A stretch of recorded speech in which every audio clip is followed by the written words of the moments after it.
What's up, everybody, and welcome to another development stream for Composr CMS. And today we are going to be continuing where we left off a couple of days ago. So a couple of days ago, I wanted to get working on some bug fixes on Composr CMS version 11, beta 8, and we ended up getting stuck on a bug with regards to topic polls, and that pretty much ate up the entire 2 hours of that stream.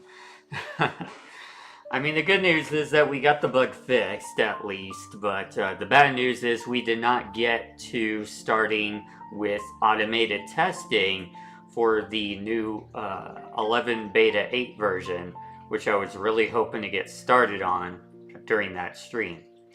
So that's what we're going to be doing today. We're going to be starting the testing stage of 11 beta 8 today. Before we get into that, though, one thing that I had to do prior to today's stream, in between the stream from 2 days ago and today's stream, was fix a cookie bug. So it was brought to my attention that the home site, composr.app, was broken. It's not broken now, but it was broken. It was spitting out an error about an undefined function. And if you recall from a couple of streams ago, we were working on the cookie consent banner, which is a banner that pops up at the bottom of the page asking if you consent to cookies. The original behavior of the cookie consent banner was that Composr CMS would automatically opt you into cookies, and it would just inform you that there are cookies. It would not allow you to opt out or anything. This violates the GDPR regulations and most other data protection regulations at that. So that was not acceptable. We had to change the behavior of the cookie consent banner to be an opt-in, which means Composr. Hey, Veritians, welcome to my Twitch stream, and thank you for following. Continuing on what I was saying, what we had to do is we had to change the cookie consent behavior into an opt-in strategy, which means that in order for until the user consented to cookies, Composr CMS would pretend that cookies didn't exist or that cookies were not supported by the device. And we ran into an issue on the home site which completely crashed it. So this actually turned out to be a really deep bug, and it took me a good 3 or so hours. I was up until 5 or 6 in the morning yesterday trying to fix this bug because it went way deeper than I was originally expecting. So first off, the initial issue was that the function that was being called to eat inactive cookies was in the wrong API file. It should have been in global 3, but instead it was in users active actions. The reason why it should have been in global 3 is because the function CMS set cookie, which is the function we use to actually create the cookie, is in global 3. So, naturally you would think, well, the function to delete a cookie should also be in the same file, but it was not. It is now, but we've ran into additional issues, because the way you delete a cookie is that you have to pass the exact same parameters for a cookie as if you set the cookie, which means you have to pass in the same name of the cookie, you have to pass in the same flags, so the secure parameter, the HTTP only parameter, whether it's a session cookie, as well as the same site flags, if there are any, like if it's a lax same site or a strict same site, that kind of deal.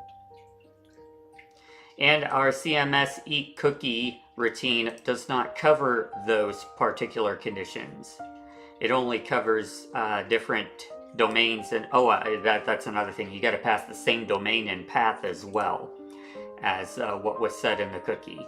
So CMS eat cookie, essentially what it's supposed to do is try and send expiring cookies for all of the possible combinations that could exist within the cookie in order to effectively delete the cookie. Because Composr CMS has no way of knowing which cookies have been set by the user's browser. Well, it does know, but it only knows the name parameter. It doesn't know path or domain or, any of the other stuff. None of that other stuff which is required is passed into the cookies global by PHP. So we ran into an issue there. I tried modifying this function to include the additional parameters that we have to account for, which is the secure flag, the HTTP only flag, and same site. But then we started getting 502 bad gateway errors from Nginx. You want to take a guess why? Because the headers were too big. That's right, when we tried to eat the cookies then, because it was passing in so many different combinations to try and delete a cookie, the response headers were too big. Imagine that. So I had to take a different approach. Instead of using CMS eat cookie, we just switched everything over to CMS set cookie. So what I did was I looked at how Composr CMS was setting these different cookies and making note of that, and then using an equivalent CMS set cookie call, the only difference being with a blank value and an expiration of -14 days. And that seems to have done the trick. We're not getting any more 502 bad gateways now, and it is actually deleting the cookies, as it should. However, there were a couple of other bugs that we had to check for. I think this was a typo. There was one case in Composr where we were checking on exactly so Composr sets a cookie called has cookies, which is just a flag to indicate to Composr that yes, the device that this particular user is using does in fact support cookies. But there was a function, so this particular function controls whether or not we inject the session ID into the URL of whatever the user is looking at. It is the alternative in order to maintain the session of the current user if they do not have cookies enabled. But it was looking directly into PHP for the has cookies flag, which was not appropriate. It should have been using the has cookies function, and the reason being is because even though the has cookies cookie may exist, that doesn't necessarily mean that the user actually consented to the use of cookies. Has cookies actually checks for that. So we had to fix that as well. Then there was yet another bug that had to be fixed. This one took me a while to figure out, or to find rather, because it was such a hidden bug. It was this line, it was this right here. So enforce session URL was also checking. It was supposed to check whether or not the current user is a bot. And if the user is a bot, we do not inject the session ID into the URL. But there was a bug and it was actually doing the inverse. It was injecting the session ID if we were a bot rather than if we were not a bot. So I had to fix that. And there was a weird file name thing here that got injected into the regular expression somehow. This was probably from ages ago that just never was fixed. I don't know how that got in there. And then we also had a stack overflow right here because we were running into an infinite loop of read cookie. So I had to fix that as well. So several different bugs that we had to fix since our previous stream a couple of days ago, but for the most part we're okay now. The only issue is the keep session system doesn't work. It's not entirely stable. So I'm gonna show you what I mean here. So right now I'm browsing the Composr home site, and as you can see in the URL, it's pretty normal. It's just the URL. There's no query string parameters. My session is not in the URL, and that's because I accepted cookies. But if I deny cookies,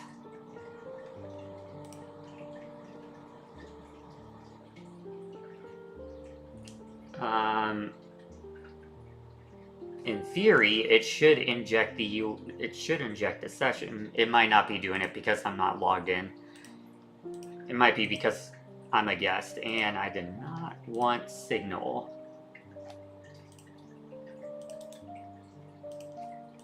Let me go ahead and log in here so I can demonstrate for you. So in theory, what should happen now is so now my session ID has been injected into the URL. Of course, that's not safe.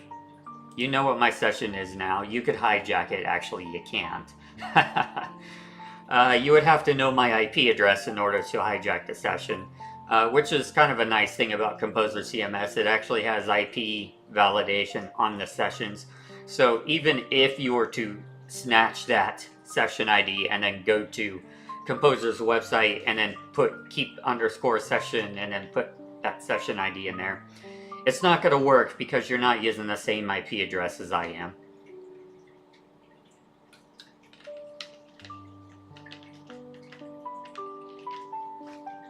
Okay, but anyway, there are certain instances where sometimes that keep session does not get added into the URL. So essentially what it should be doing is adding it to every link on a Composr website in order to keep you logged into the site if you don't have cookies enabled.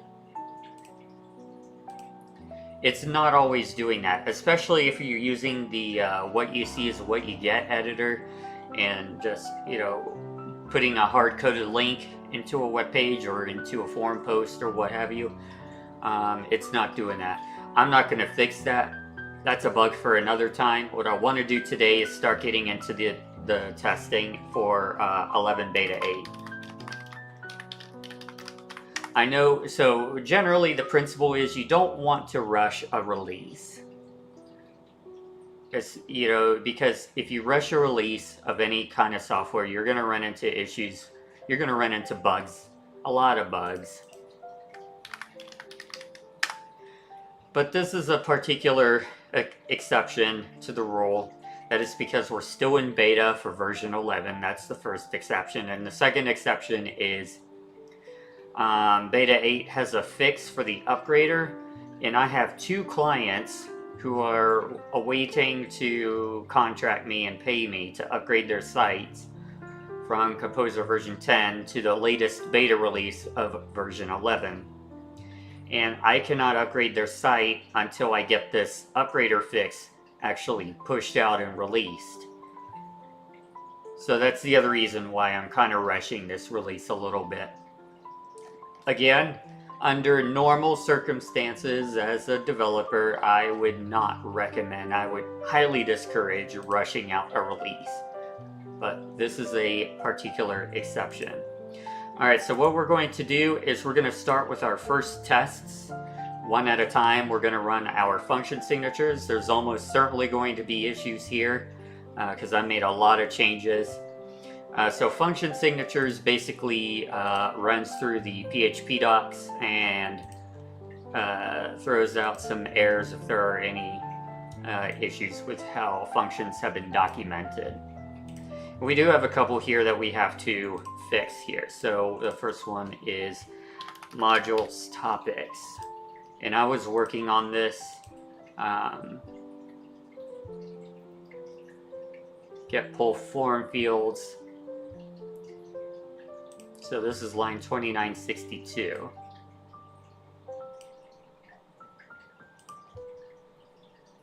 So there's a mismatch between the documentation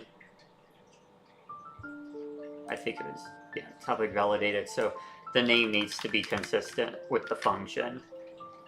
But now I need to fix. Actually, I don't want to do a entire replace.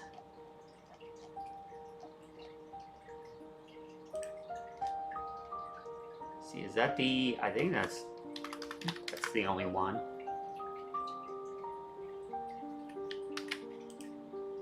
Okay. I don't want to do a search and replace because there might be other instances of there might be other variables with the same name within that module. Okay, the next one is under sources caches. And this is line 294, semantic meaning of false should not be specified for the return statement.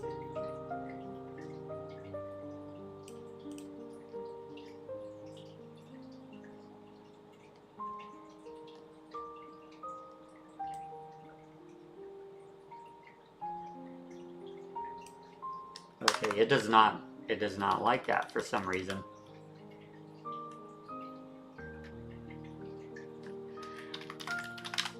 We'll just clarify and put the word actually in there. And that should do it. Where to explicitly indicate whether or not it was actually removed. Okay. And then we rerun the test. Make sure we get passes for everything.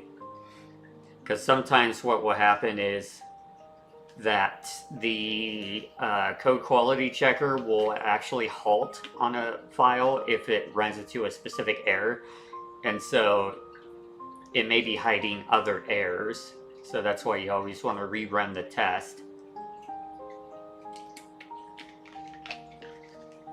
And of course, there's always the chance that maybe you messed something else up in the process of fixing the test as well. The next thing we need to do is modularization. Now, I don't actually run the test because there is a handy dandy tool that can automatically fix a lot of the modularization issues. So, for context, the modularization test checks to make sure that all of the files of Composr are in the right place, and that files are correctly defined in their appropriate add-ons, and that add-ons are appropriately defined in the files. All of that happy stuff. I should probably run the GUID fixing tool as well.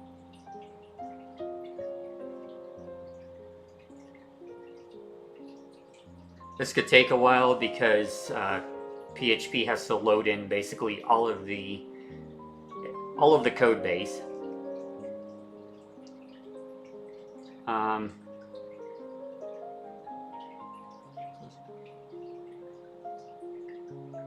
ID latest. Composr home site ID latest. Wait a minute.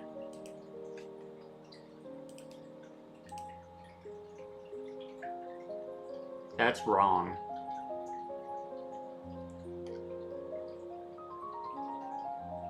How?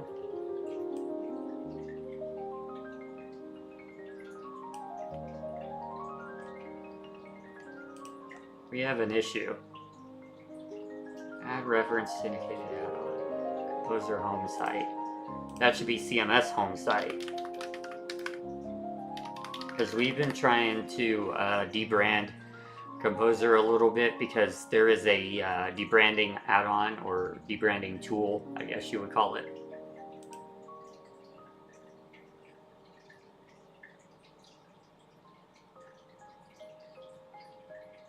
Oh, I am in the wrong branch. That would explain it.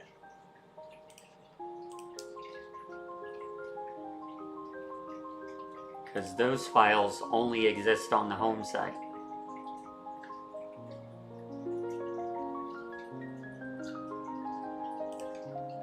Okay, let's rerun this tool. I'm like, this doesn't make any sense because I've never seen those errors before. That explains it. Those are home site specific files, not Composr.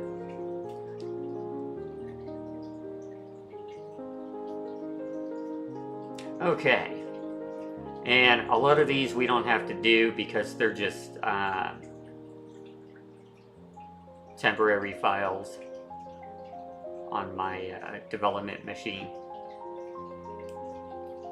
Yeah, looks okay. Modularization looks good. Yeah, those are all third-party files. We don't fix these. Okay. First tests are done. The next thing I'm going to do is I'm going to make sure I need to comment out my backdoor IP, which is this.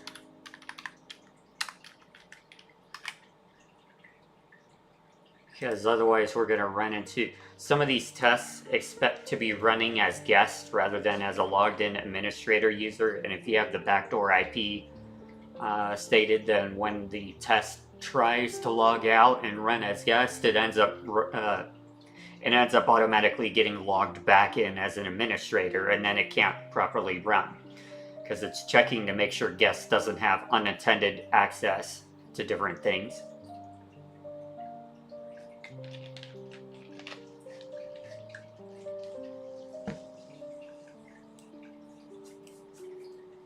Okay, we're going to start our test suite.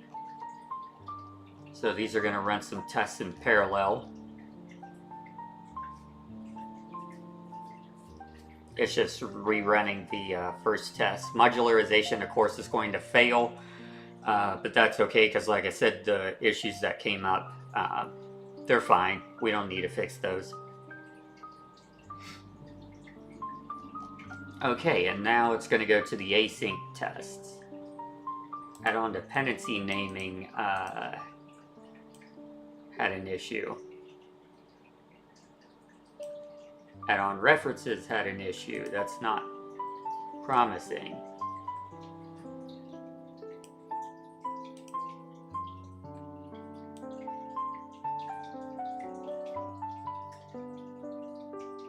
Sometimes this happens, and I'm not sure why, because when I manually test that, it works. I'm going to rerun add-on dependency naming. Oh yeah, there's an error. Alright, we're going to refresh this page to stop testing because there is a fundamental error somewhere. Array merge. We're getting null in add-on dependency in the test itself. Okay.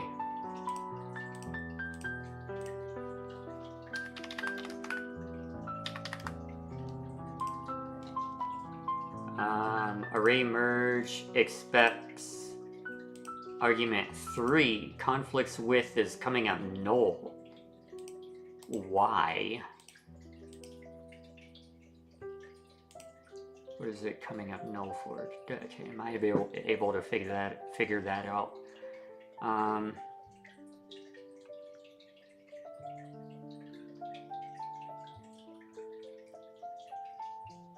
No. It doesn't tell me which add-on. So there's an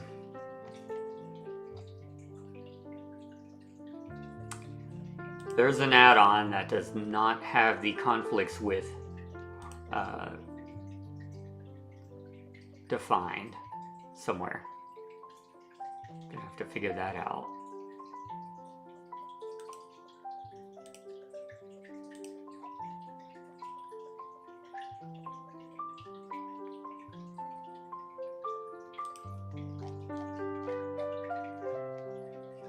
Actually, hang on. I know an easy way to do this. What we're going to do is we're going to, instead of going through each file one by one to try and figure out which add-on it is that is missing that key, we're just going to go into our execute temp here, paste this code, This is in zones.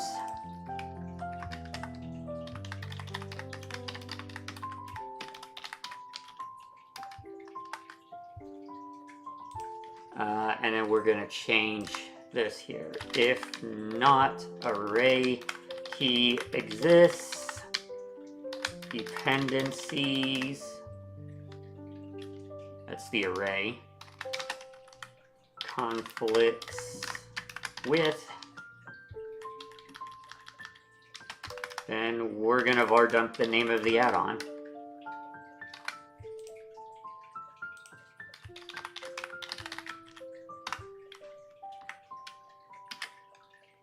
All right, and then we're gonna run this code.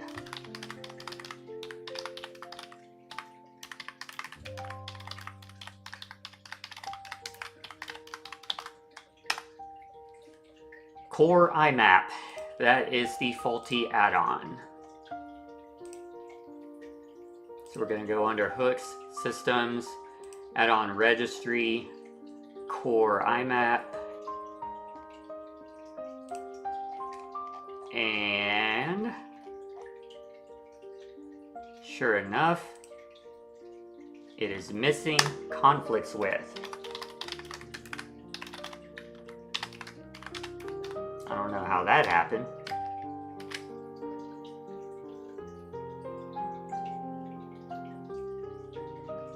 Now let's confirm that we fixed it, and we did. Let's rerun add-on dependency naming. It is now working. There was another, I think it was add-on references. It was also failing. Can't remember off of the top of my head.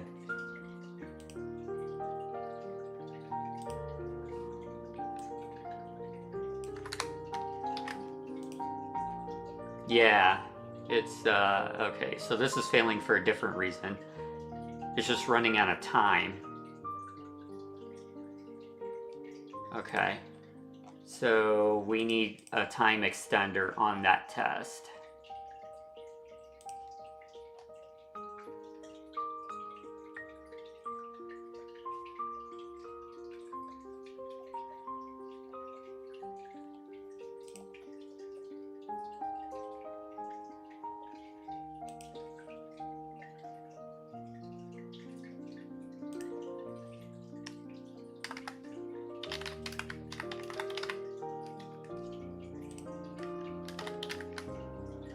So we're going to extend it to 30 seconds and see if that helps. So time limit extend modest is 30. CMS extend time limit is basically a wrapper function that we created for Composr CMS to gracefully extend the PHP maximum execution time for this particular execution. Let's see if that fixes it.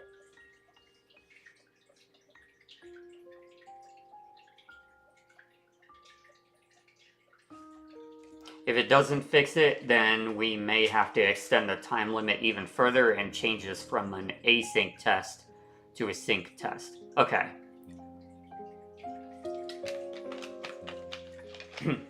Looks like 30 seconds is plenty of time. So we'll leave it at that. Let's restart our testing suite now.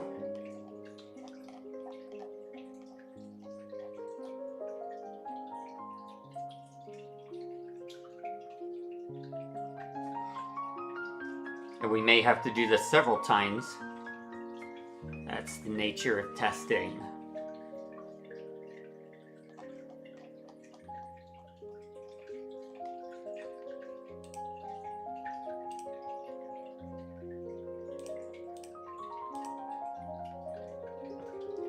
Okay, so add-on references. Let's check into these. Cannot find PHP reference add-on IMAP. Okay, yeah, because we renamed this to core IMAP because we bundled it.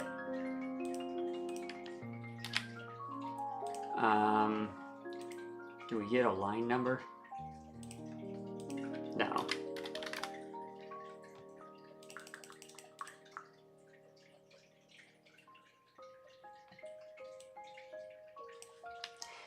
So we're going to look for add-on installed IMAP. We don't need this anymore, since we are now bundling the IMAP add-on as part of core functionality.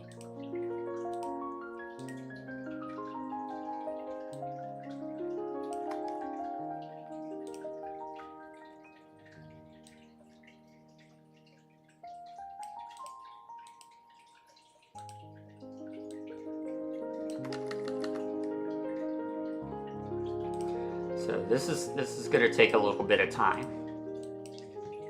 And actually, we could go ahead and stop the test suite, because we'll need to rerun it after making all of these changes.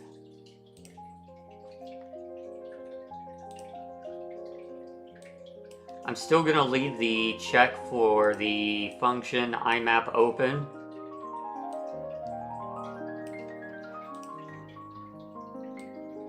Because I believe core IMAP is actually a reference to a third-party library. And there's always a chance that the function is not able to be created. Normally it would be, but you might have one of those very weird web servers that don't allow it.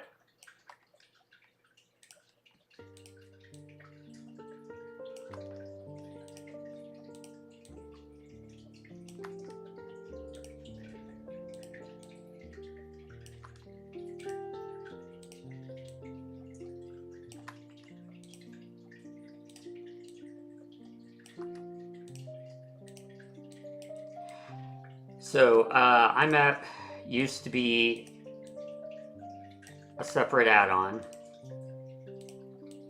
that you can install because the PHP IMAP extension is not maintained anymore. So the IMAP add-on by Composr implements a third-party library, third-party IMAP library, to help provide additional IMAP support.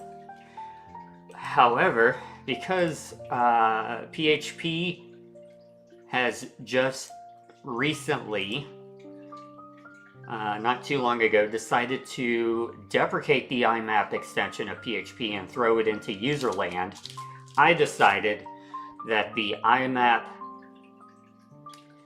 add-on of Composr should become core code. In other words, it can't be uninstalled. It's included by default with Composr and cannot be uninstalled. Because Composr does need some IMAP, some efficient IMAP functionality. There's quite a few things that rely on the IMAP functionality. So that's why I made that decision. Now there's probably a couple more IMAP references that we need to fix. We probably did not get them all. So we're going to rerun this test.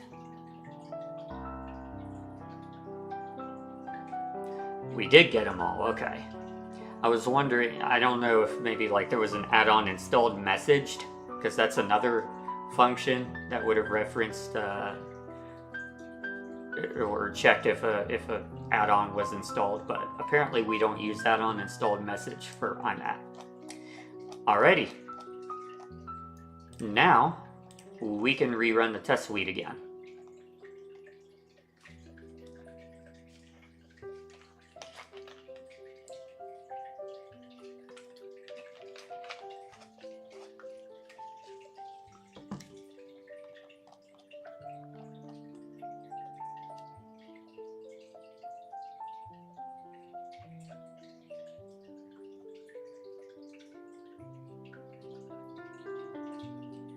Okay, like I said, for some reason this is showing up expected test search on Amazon to return an item.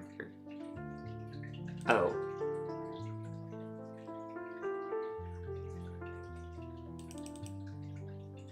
This might actually be an issue. I'll look into that.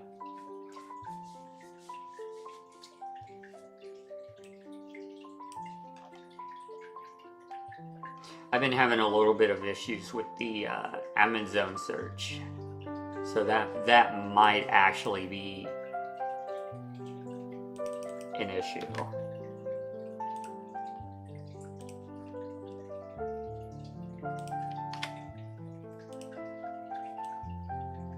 It's not something I'm going to look at right away, though.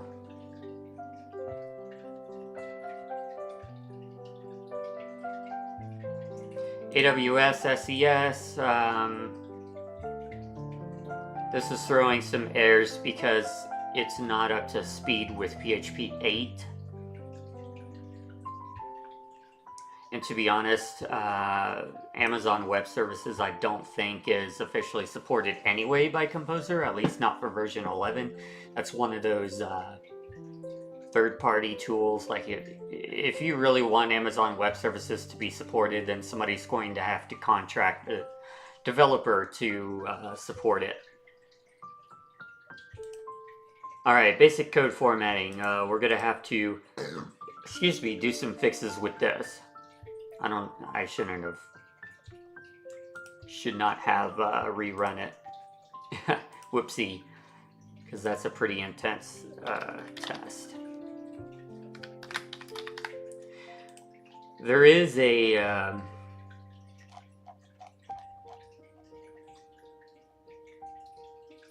Actually, hang on a moment. Do we use debug? We do use debug.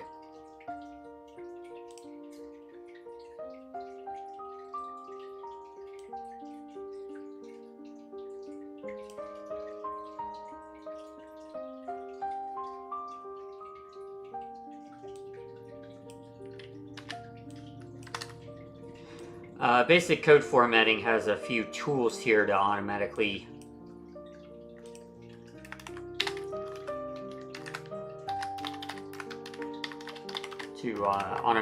fix some of the more common issues.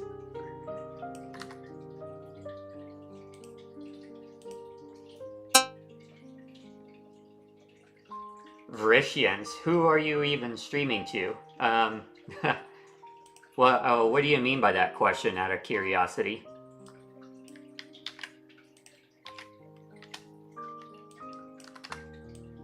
If you're talking about like the number of the number of viewers that I have,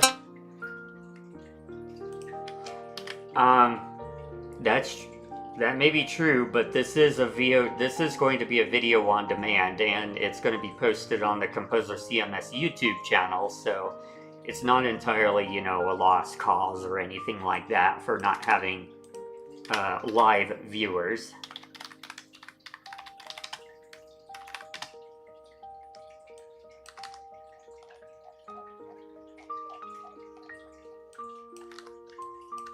Oops. I mean, you know, it can be nice to have viewers, but I'm just not one of those streamers that really get viewers. So really,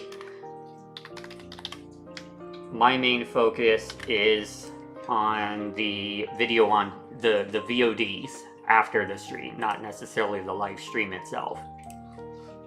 Okay, so now that we got those debug statements in there, we can then put and debug equals 1 and rerun this test here, and that will, it's going to show up the same failures, but that should automatically fix some of those issues with the basic code syntax. It's actually not as many as I thought there would be. Considering that there's been a lot of changes in 11 beta 8, I would expect this whole page to be filled up with formatting issues.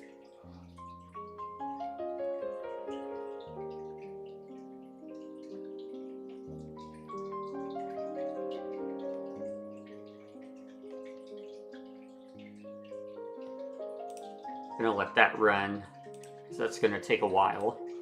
Broken includes, cannot find target of require code user's active action.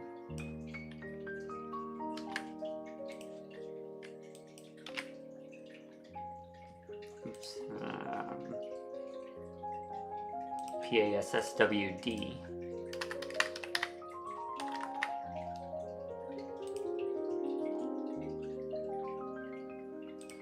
I think that's plural. It should be users active actions, if I recall correctly. Yes.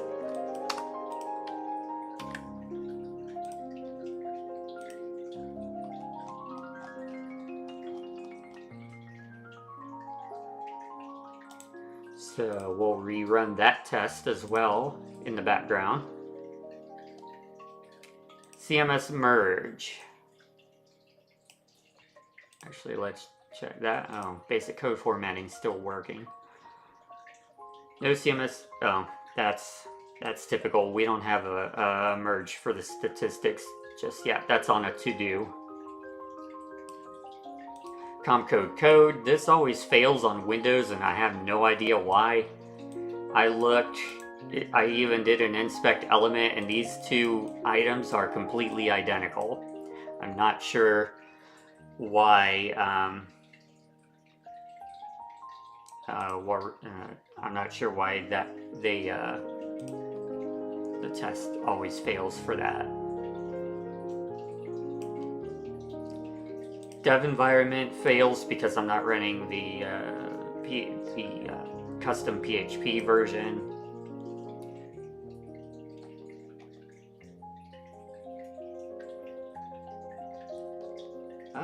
Let's see here. DNS, that's interesting. That one failed. Got a different... Okay, let's check this. We'll have to rerun that test again to see if the auto fixes cleared themselves up. This is interesting though. A DNS test failed. That's new. I've never had that before. This is for line 40. DNS.Google.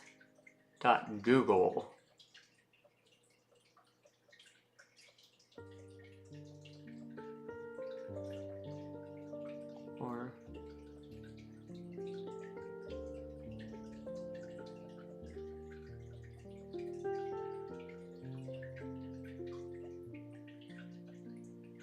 is this supposed to also have a check for the IPv6?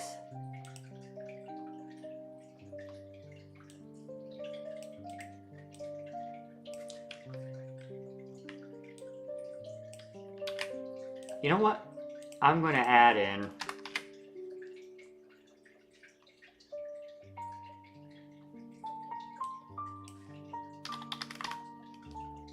substring. All right, we're going to have to count the number of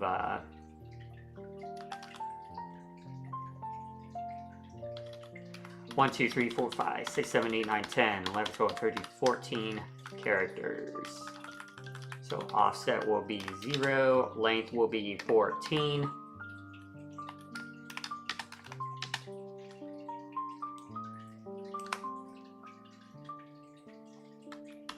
And we need another end bracket there. Oh, no, we don't.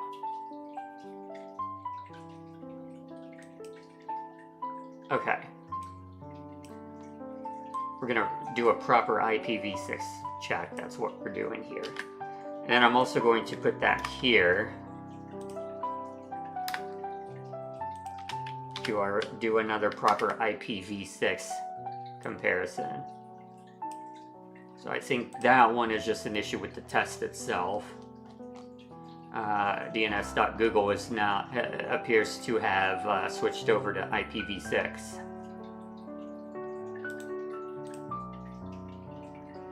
Yep, okay, now that's passing. See, I cannot figure out why this is failing because I do the regex and I try and look for this special character and I can never find it. So I always ignore that error. Alright, broken includes is now working. Download indexing.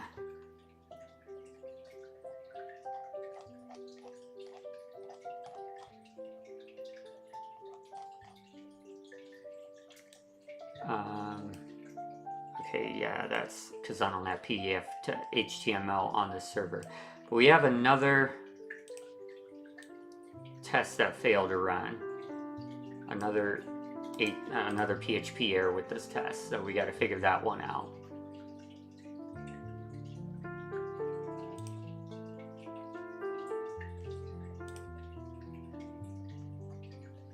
Oh, there's a missing download. Downloads HTTP cycle. I bet you I know why, because I recently changed the download script to use GUID or UUIDs instead of the actual ID in the database.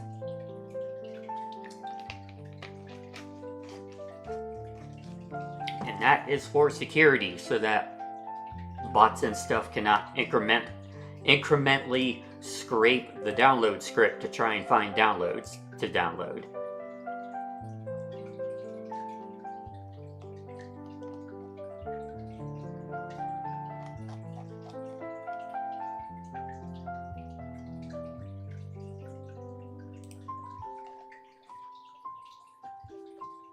Was this test upload or test?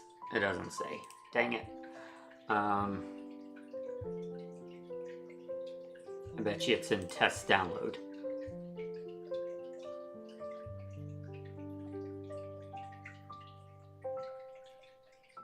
Max download ID.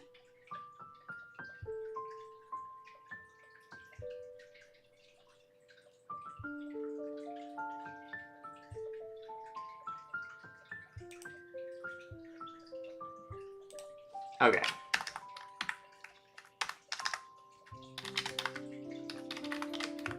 So now we need to do our check for the add-on commander, because that's what actually has the functionality for GUIDs for content. Then we need to require in the file resource.fs. Resource file system. That's the wrong file.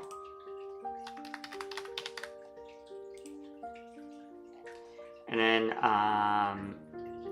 there is a function where we get the GUID by ID. Here it is.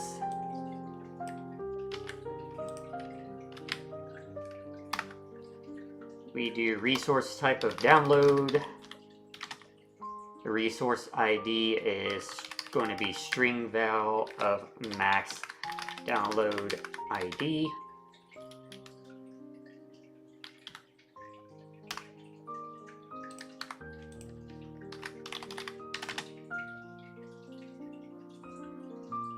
And we're going to have a null check on GUID.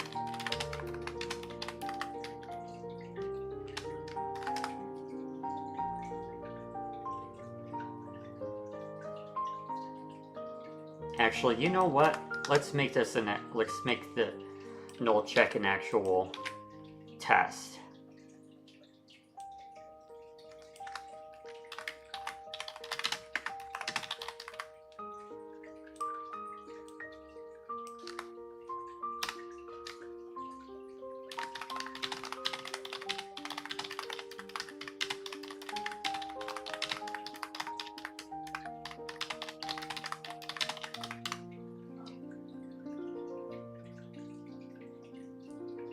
Okay, I was wondering why my IDE, or why VS Code, not IDE, VS Code's not an IDE.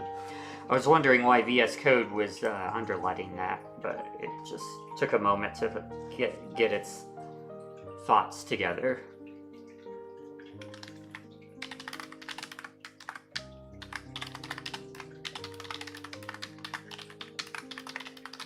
We're going to do a little bit of a hack here. If we don't have Commander installed, then we are using the actual database ID number. And we'll just set that into max download ID. And for type strict reasons, oops, that should be GUID.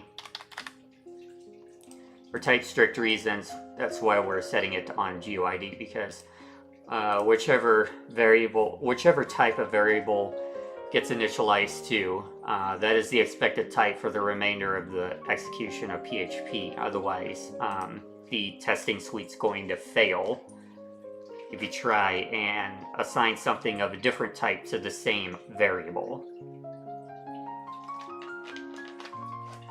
So since a GUID is a string, but this is an integer, we have to use two different variables.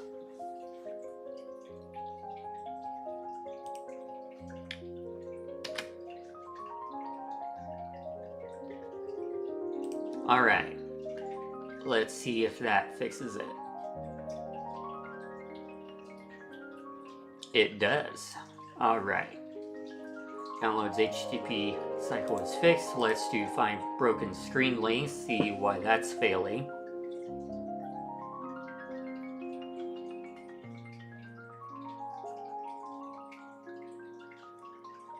That one's just running out of time. So once again, we need a time extender.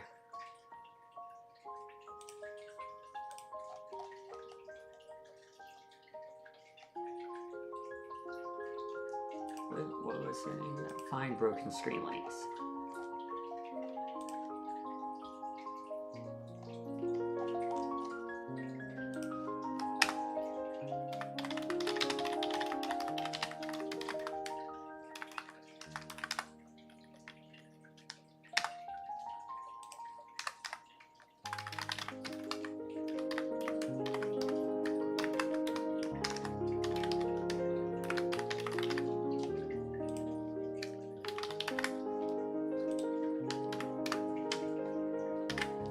Okay, we put that in our setup function for the test, and hopefully that'll do it.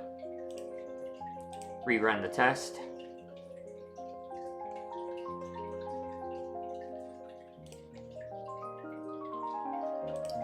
And let's see, why is Fire PHP failing? Okay, cannot find a Fire PHP header. I could never get Fire PHP to work, and that's kind of low priority as well. So I'm not going to bother with that right now. Galleries is also failing. I'm going to have to check into that. Okay, fix broken screen checks is good. Let's see why Galleries is failing. I'm getting XXX123. That is interesting. Where is that coming from? Do we have an exit statement somewhere? XXX 123.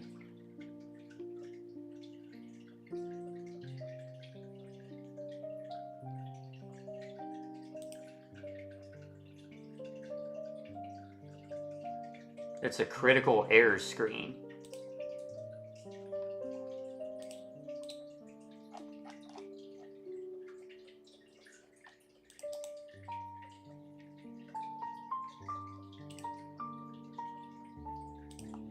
Okay, so we got a critical, it's triggering the critical error system. So we should have a critical error file under this folder. It's all config.php is missing. Uh-oh, did something go wrong here? Are we missing our... Yeah, we're missing our config. Okay, we're gonna have to rerun the test suite again. After we get through it the first time, because some went haywire and screwed this up.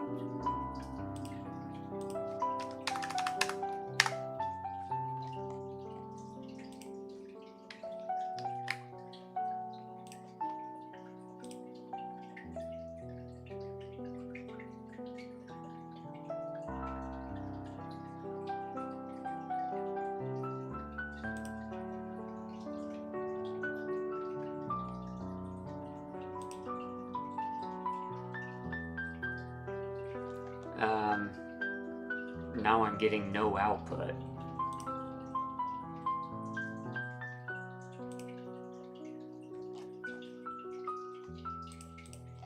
Okay, let's delete this. Let's delete critical errors. Hey Joe, so how's it going?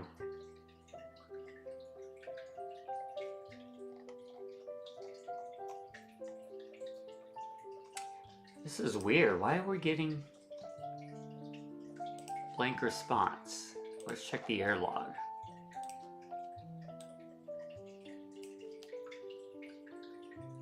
Oh, we're running out of memory in the language file. Why are we running out of memory?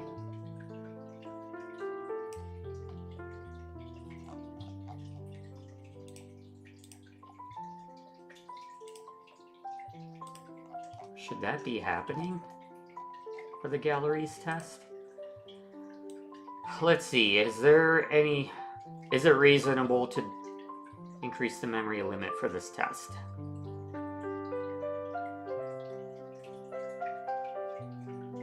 So we're adding a gallery, editing a gallery, adding an image,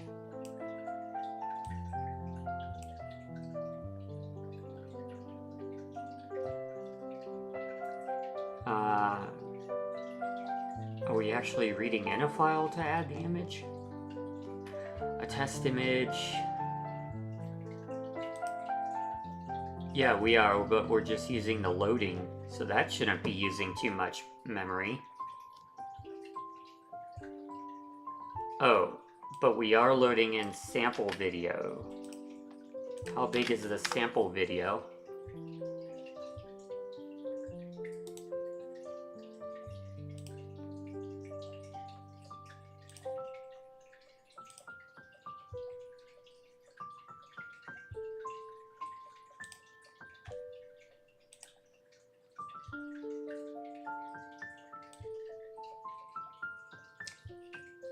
It's a little over 2 megabytes, so that shouldn't be the issue. Yeah, I cannot justify increasing the memory limit for this test. So I'm led to believe there's an issue with that. So we're gonna pin that and look at it later. Hooks. Multiple class prefixes are being used for the hook import, hx import.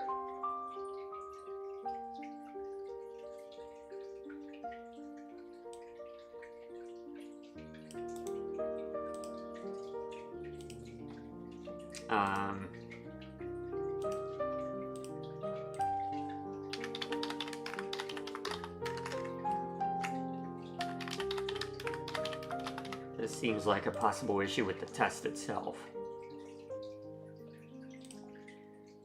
I don't think I'm gonna get it from that. Okay, here we go.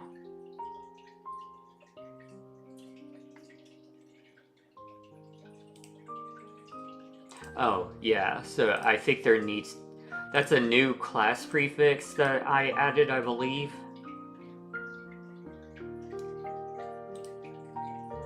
For class overrides.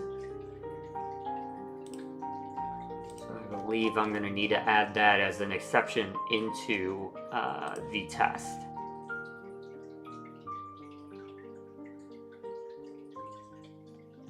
Let's see, this is line 104 down here. Hook prefixes. Multiple class prefixes, hook prefixes, hook structure.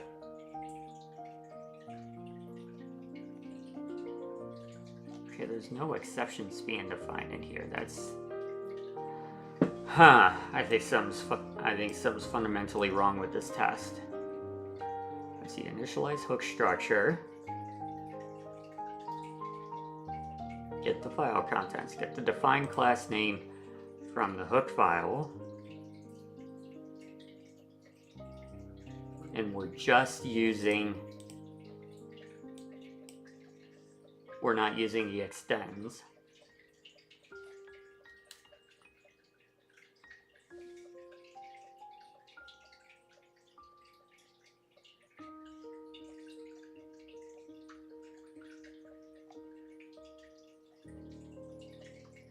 Check that the hood type is not using multiple prefixes.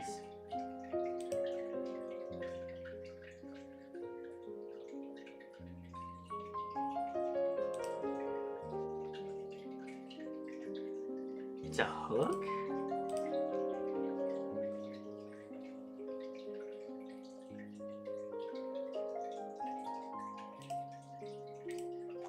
This is supposed to be testing hooks.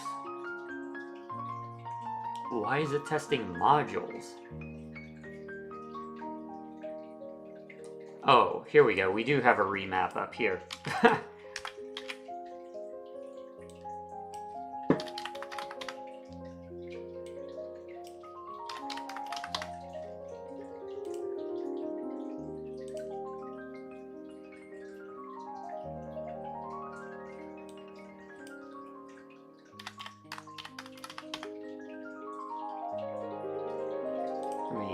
Let me confirm. Let's see. Sources, hooks, systems. I don't think this is right. It is not right. It's hooks, modules, admin, import. Okay, so it's not actually a module. It's a module's hook.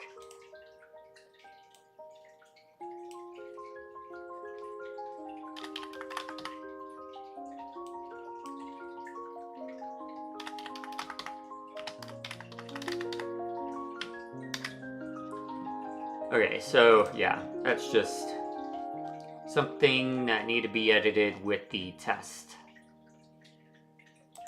Rerun the test. And we're good.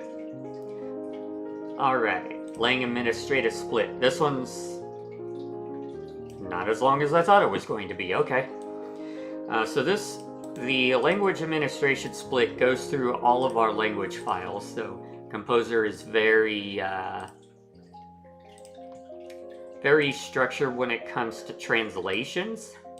So all of our languages are defined in a folder called lang, and there's a language code followed by all of the INI files with the language strings, each defined with a key name or a code name followed by the actual string.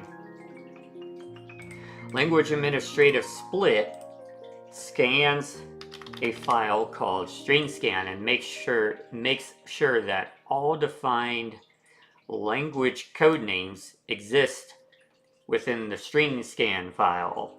And the string scan file defines a list of what we call admin level language strings and user level language strings.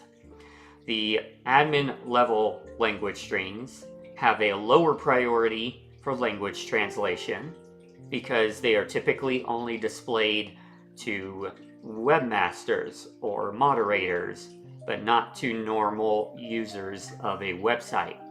So they get lower priority for language translation in the Transifex system. And then contrary to that, of course, the user language strings have higher priority because those are the language strings that are typically viewed by your average website viewer. So we're going to go through those. Deduplicate members, that is a tool that is used by the merging functionality to merge two sites together. Obviously not something that a normal site user would be doing, so that goes in admin. Prune download galleries. I think that's also part of the merge functionality, so I'm going to toss that into admin. Field type region multi. Regions could be used in the catalog system.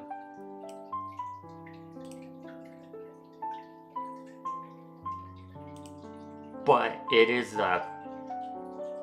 It is a content.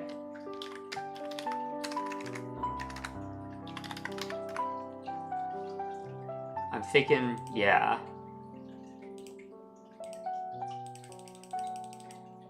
I'm thinking because it's not something that you would always see because it pertains to modifying content. It would be an administrative string. PP message. Is that privacy policy? I know that sounds.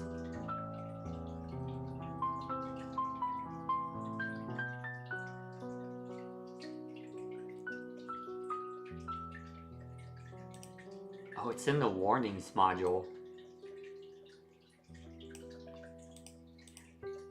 Under some online safety, you are required to provide reason and evidence for moderation and actions provided here, which will then be sent to the member as a private topic. Oh, that's right. That's something new that I did for Beta 8 as well. Yeah, that's for moderators, so that's going under admin. Prune download galleries, that's also going under admin. Infinite loop halted.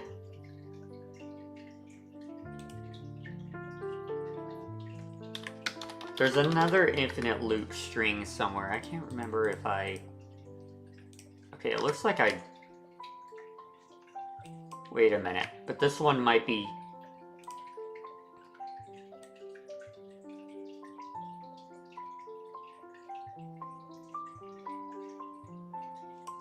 That one's for staff specifically. Okay.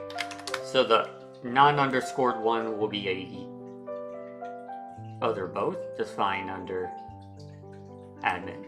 Okay. I guess that makes sense because they're an error message. Okay. And that should resolve Lang administrative split. We're going to rerun that test. Next we have...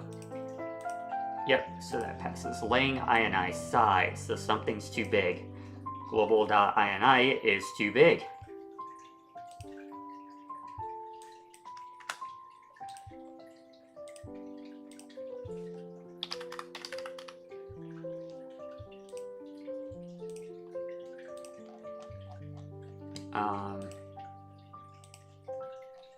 Let's check Lang ini size for a moment here and see what our limit is. What our defined limit is. It is 980 characters.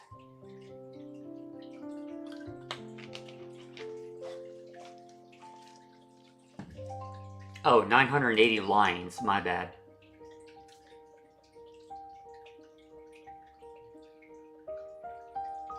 Oh, because of max input variables.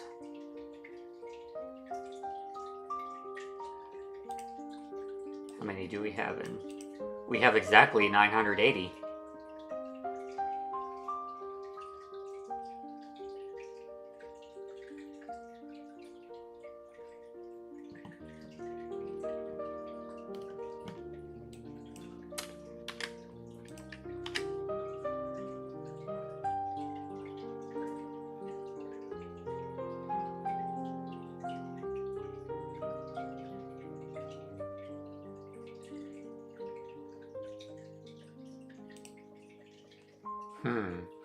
How can we do this?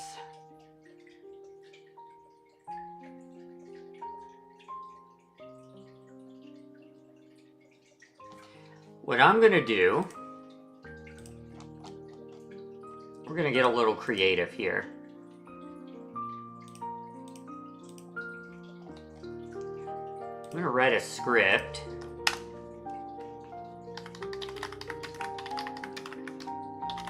It is going to take in the contents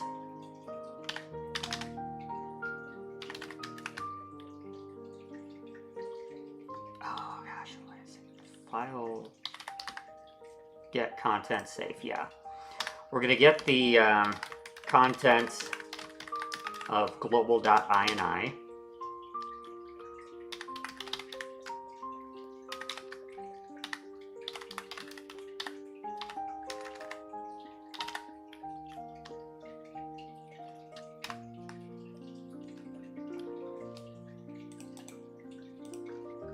actually, yeah, that's a global. We don't need to require in the files API for this. And then,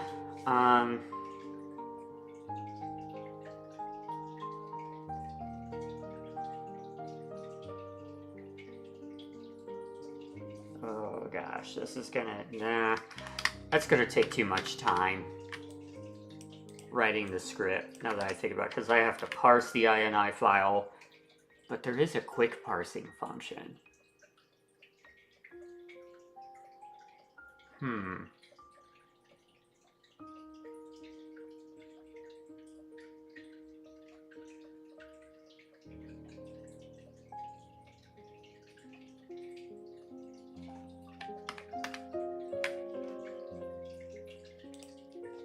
I might be able to use the quick parsing.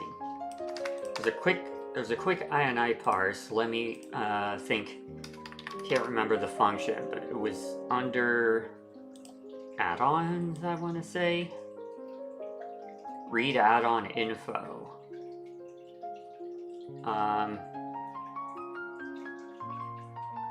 Here we go. Wait, no, INI info. So it's already parsed. It's already passed in. So we need to look for a call to that function. Nope.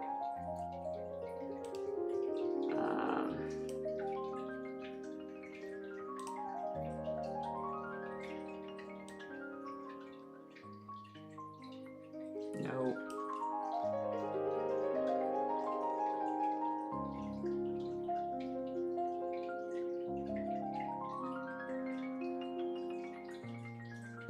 No. Okay, here we go. Here's the one that passes in INI info. This is the function I was looking for. CMS parse INI file fast.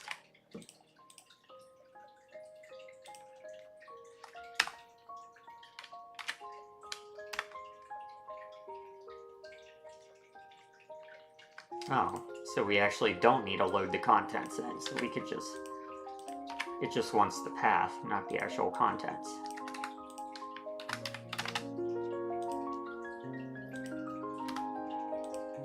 And this is located under, that is located under files, so we do need, we do need the files API after all.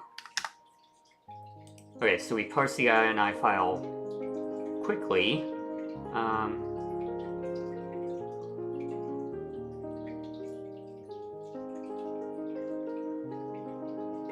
Which will then be an array.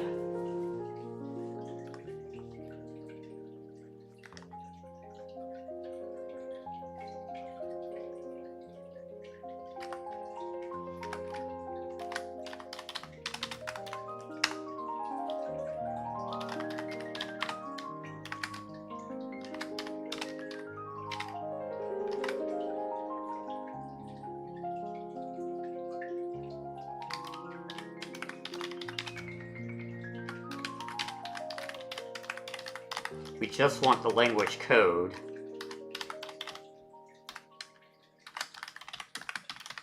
We're going to initialize the count variable to the language code with the key to 0. Because what we're going to do is then we're going to cycle through each file within the Composr code base.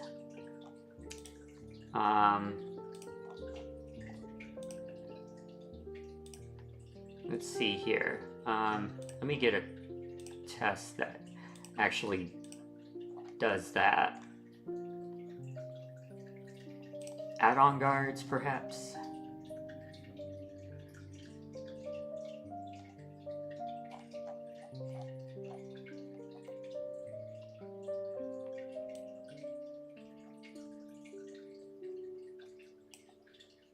Okay, yeah, we'll use this. Oh, we need to do modules files as well. Okay, copy this entire line of code here, or block of code rather, so that we could get all of our core code.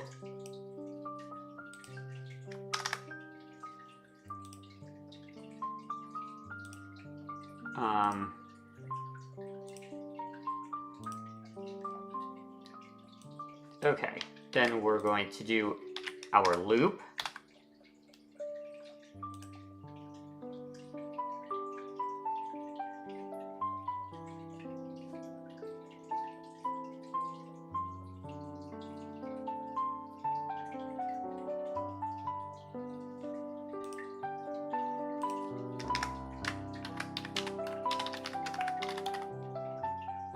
We're going to load the contents of the file.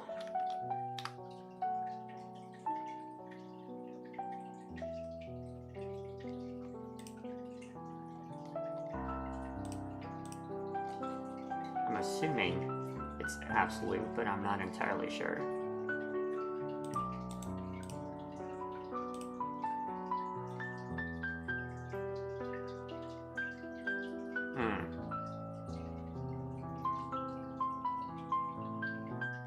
It is not absolute. So path is relative. So that means we need to do this.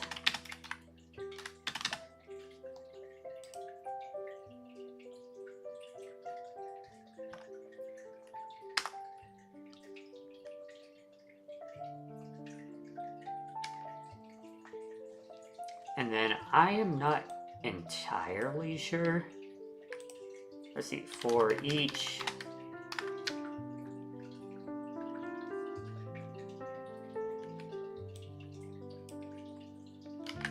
this is going to be horribly inefficient, but this is not going to be permanent code. This is just what I'm trying to do is I'm trying to get a count of each of the language strings within global.ini to see how many times they occur throughout the code base.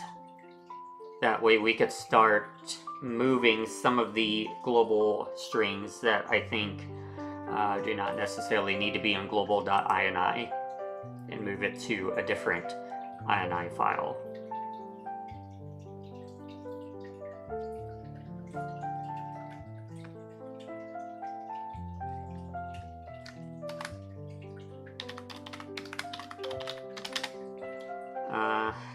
Preg match all.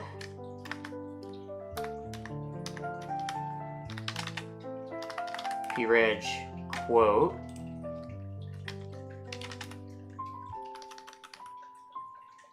And then the string is the lang code. We need the delimiter. Okay, preg match all. So we need the subject, of course, which will be content.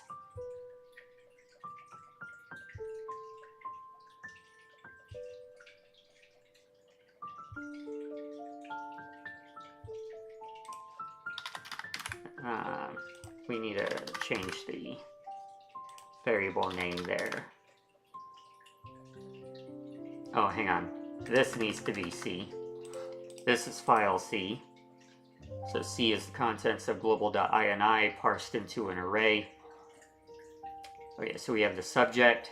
We don't need matches. We don't need flags. We don't need offset. And that should return the count found.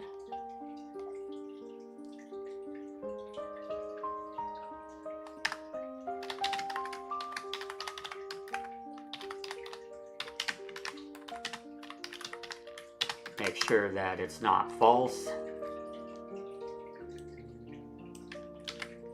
And we add on the number that we found onto the array.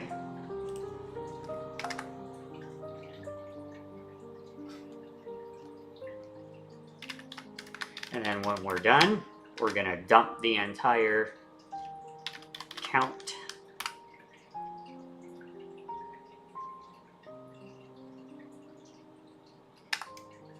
And that's it. Now we need a time limit extender. This is probably going to take a little bit of time. And I can't remember what the function was for memory.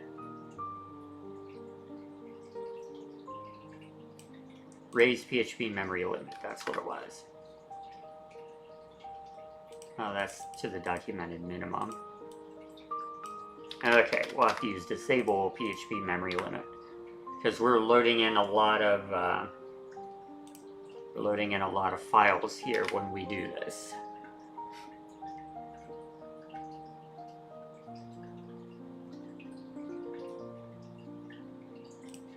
Okay, this is probably not going to work the first time. That's okay.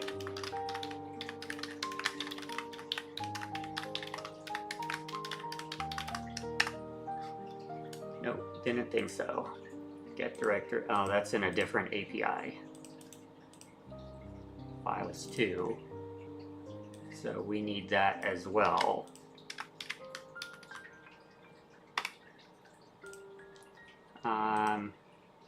That's global 3.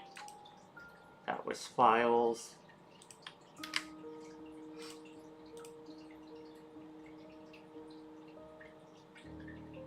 Okay, this might take a while. So now it should be...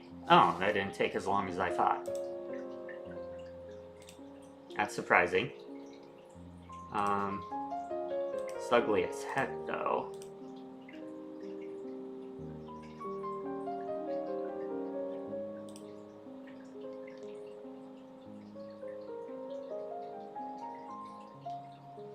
Let me do...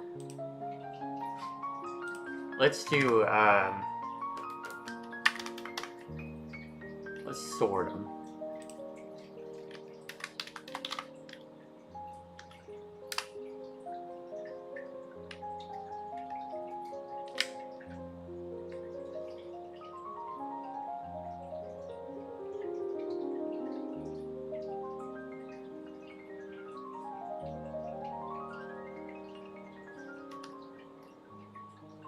You know what? Let's do something here.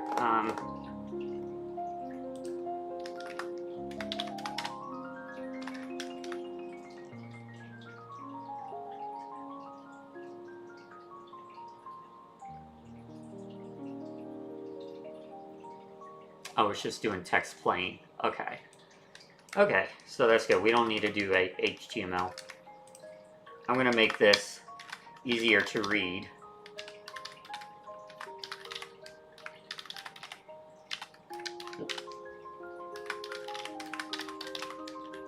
We're gonna do an echo here. Echo language string, followed by count, followed by a new line.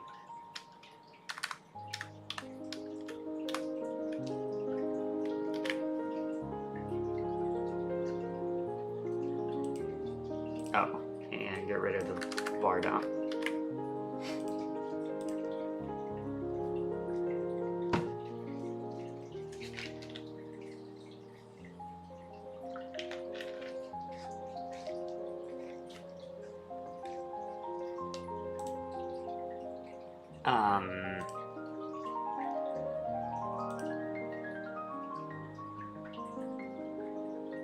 What?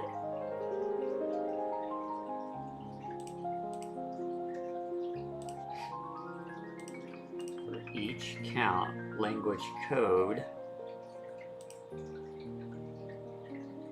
Oh, this didn't preserve the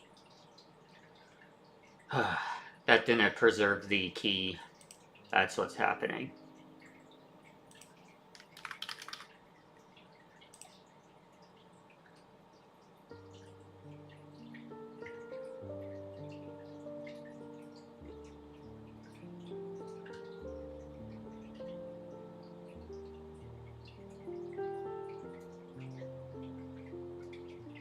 Is it, wait, is it, no, K-sort would be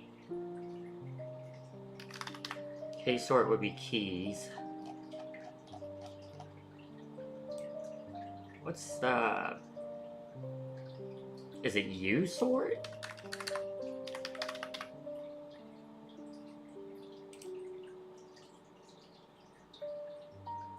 that's user-defined comparison functions.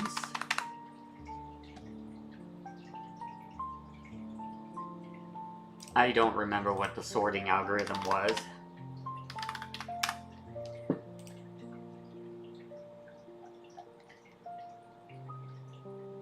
It's not usort, because that's, it's not rsort, that's reverse sort. K is keys. Natural sort?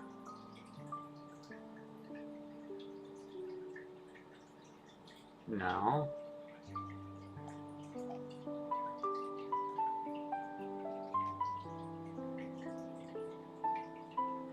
Is there an extra parameter on? No, that's just the...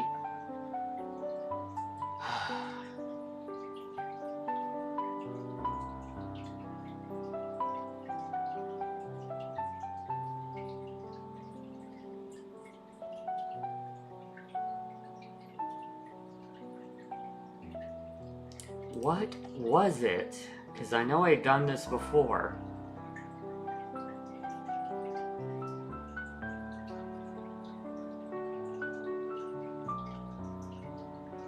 I don't remember, and I'm not going to waste my time trying to figure it out. So we're not going to do sorting.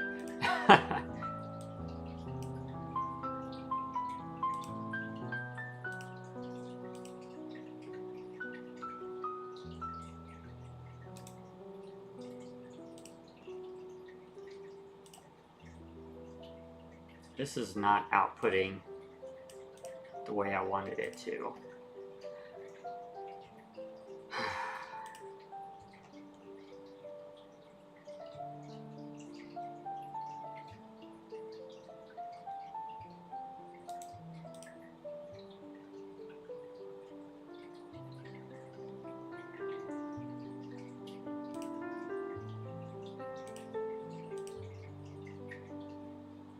Should be adding new lines, but it's not. And since this is text plain, I bet you if I put a breaking statement, that's not going to actually do anything. It's just going to output a literal, it's going to output it literally.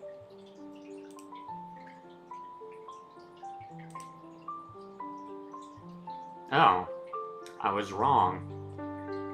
Go figure. Okay. Well, at least we figured that out. Okay, so this is our results here. So our counts of each language string. We can, I think we can ignore those. I think.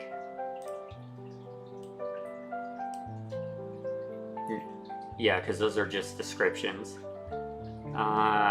So we start with char set. So we can ignore everything up to char set. Oh, that's at the top.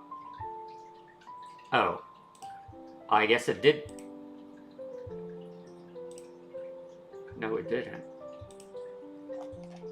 What is going on here? This isn't in the order in which that it's defined in the INI. That's not going to help me at all either.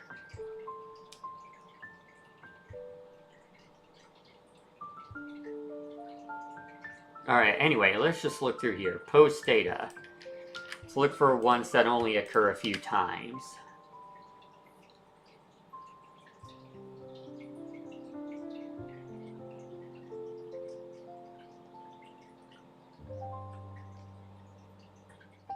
That's... okay, so that's a template.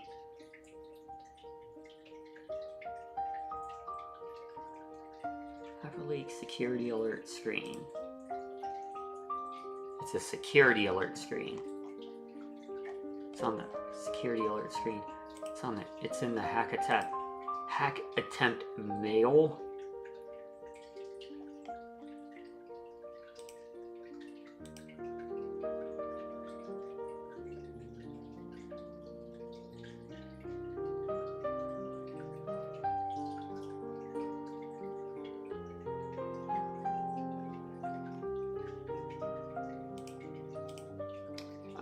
We could probably get rid of that. Conceited mode. We could. I'm gonna target this one. This one we could probably move.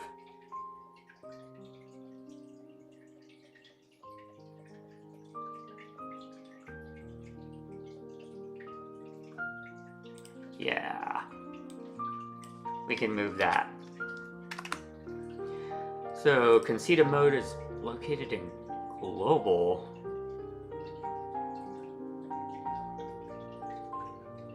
Add more personalization. No, it's gotta stay.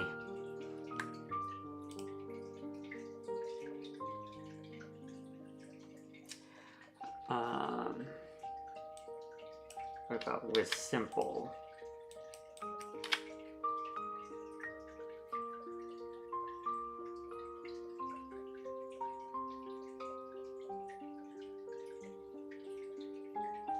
That's not even showing up.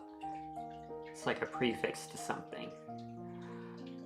Submit not validated. That should be in the validation add-on.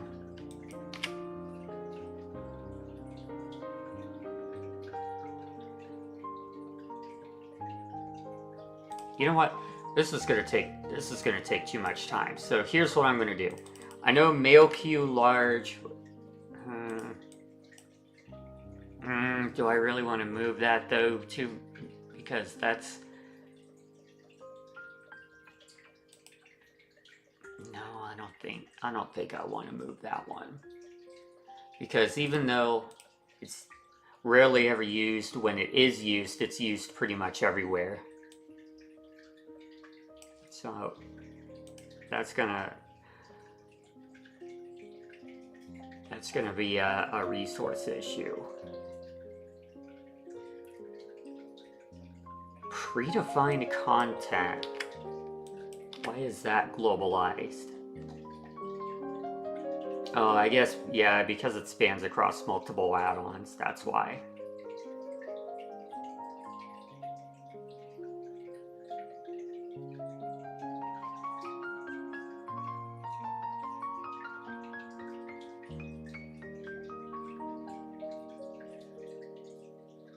I think I'm just gonna, okay.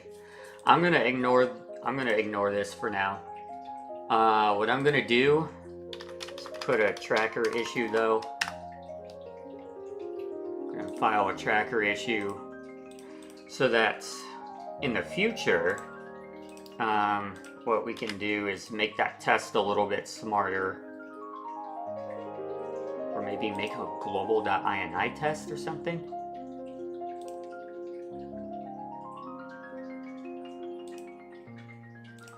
And make it smart about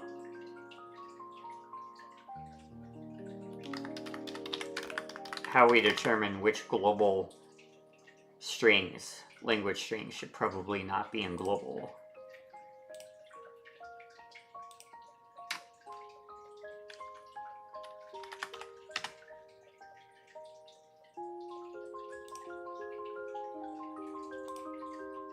So this was lang ini size.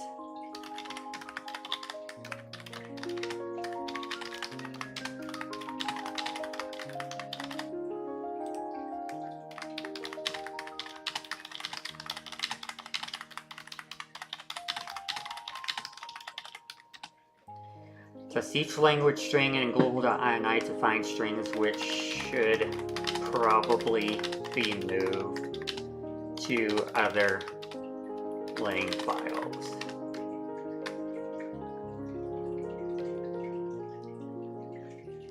To do this, determine which add-ons use each language string.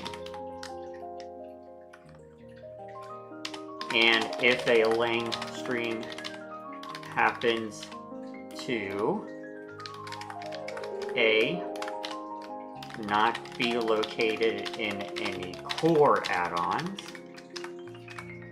and B, not be located in more than one add-on,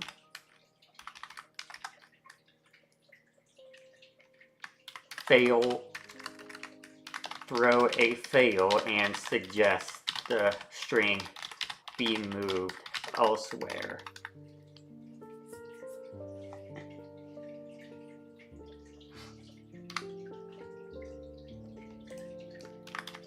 this benefits global.ini is getting too large and should be reduced.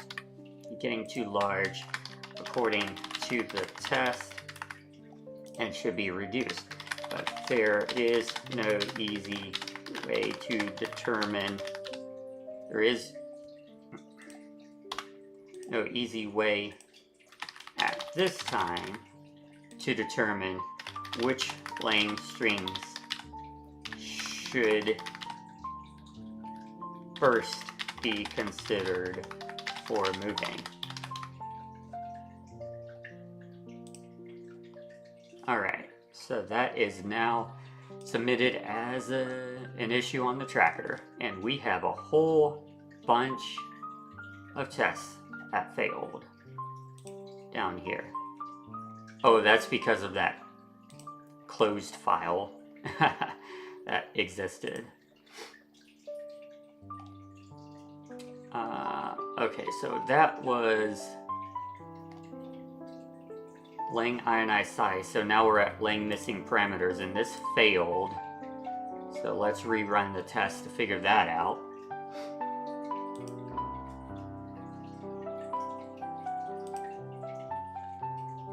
Well, it passes now. Okay, it was probably just a timeout. Lang spelling, we have some issues here. That's because I recently introduced a new standard where I need to move my avatar over here. I need to shrink my avatar. I made a new standard where we're not going to be using the term blacklist or whitelist anymore.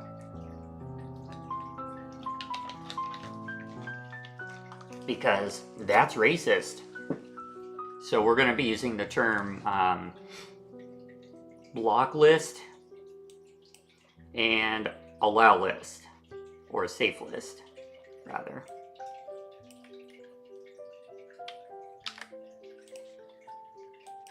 So let's do a search for the word blacklist.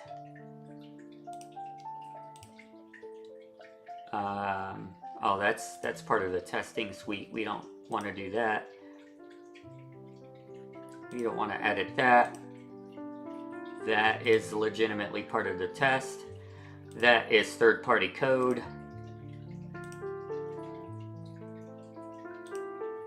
No, added to a spam block list.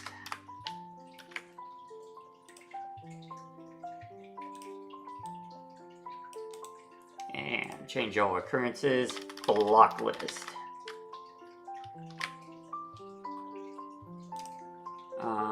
Those are actual. Those are PHP directives. We can't change those. PHP directives, PHP directives, PHP directives. That's third-party code.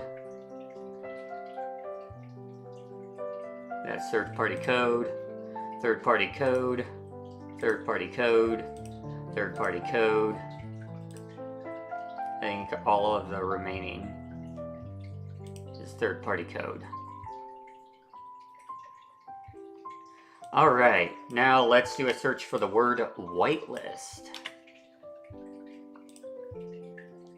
Third-party code, testing, wait, file security. Nope, this needs to be changed. Not safe listed. That's part of the test. Nope, we do not want to allow that as an actual word.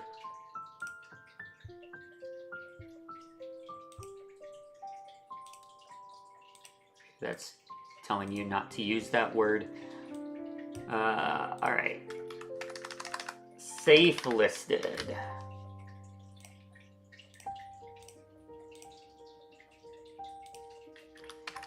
IP safe list.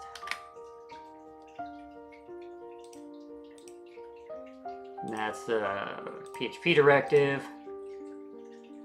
Third-party code, third-party code, third-party code, third-party code, third-party code. Third-party code, third-party code. third-party code, third-party code, third-party code, all the way down the line. We have a word that we shouldn't be using. That was located where? Codebook standards.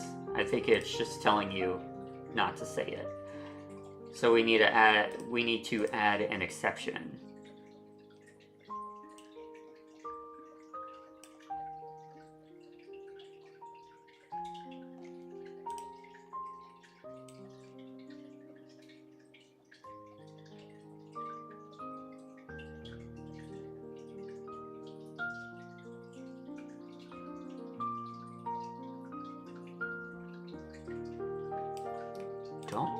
That's weird.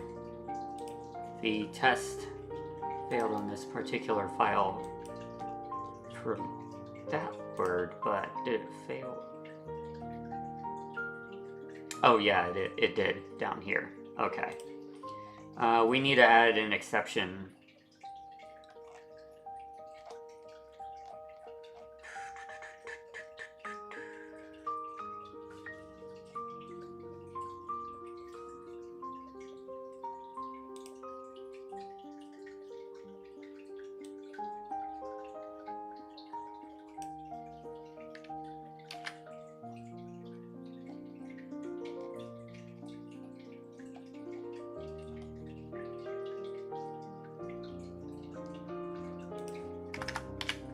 Alright, so the path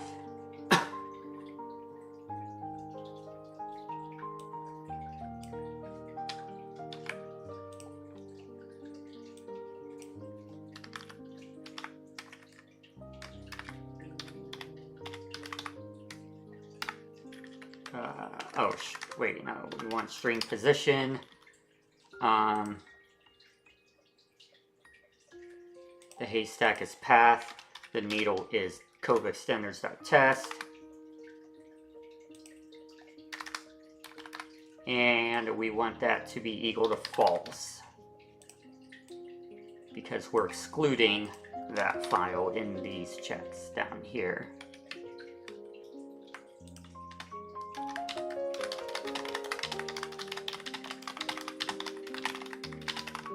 This file explains not to use these words.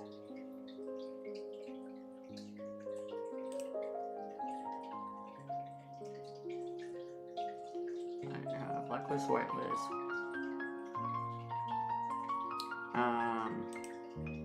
Yeah, I think that's...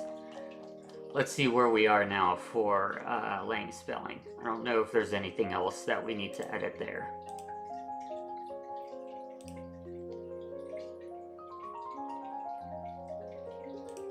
Yep, we got it. All right. I'm going to go ahead and take a break since I've been streaming for about an hour and 45 minutes or so. And I really should be taking a break every so often. So we will be back in a few minutes. Everybody stick around and we will continue.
Welcome back to our development stream for Composr CMS, where we are running through the test suite.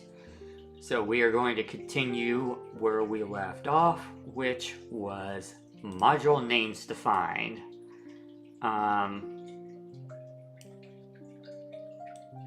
Okay, so I created a new module for the home site, which lists common errors that you can find in Composr CMS. For every module that you define, you have to have a translation name for that module. I think that's CMS home site. I have to get the add-on. Yeah, CMS home site. So we go into the CMS home site language file.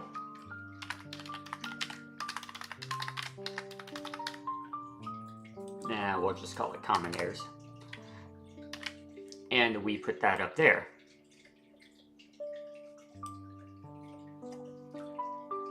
We also have to put this in string scan.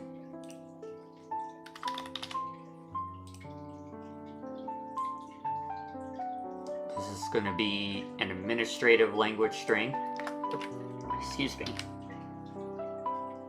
I chugged down some Mountain Dew during the break, so I'm a little burpy right now.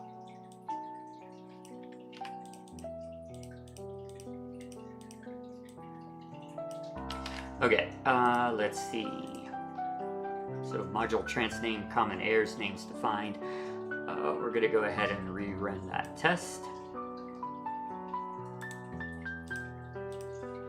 And permission module, so we gotta figure out why that one didn't run. Okay, module names defined is good.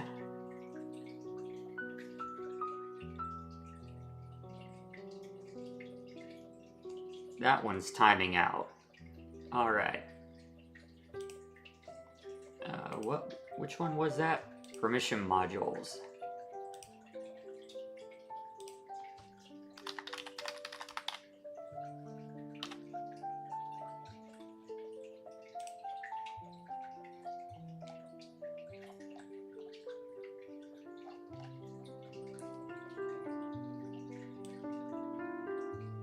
It is recursively going through every file. Okay, yeah, I see the need for a time extension on this one. So we're gonna do just like we did before. Define public function setup, initialize the parent, and then CMS extend the time limit. And we are going to do modest, which is 30 seconds. Wait for the VS Code to catch up. And let's see if that fixes the issue.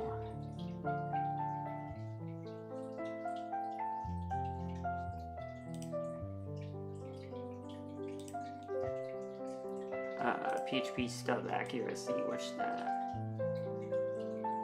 Missing from install fast CGI finish request. Okay, so permission modules is good now. Install environment PHP log fast CGI finish request. Where are we using that?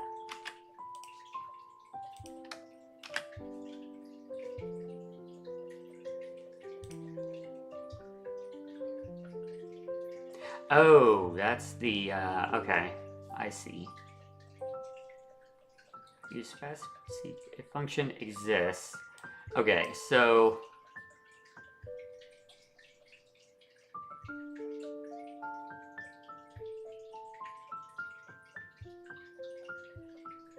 it is defined in PHP stub. Okay. But we need to define it in our health check.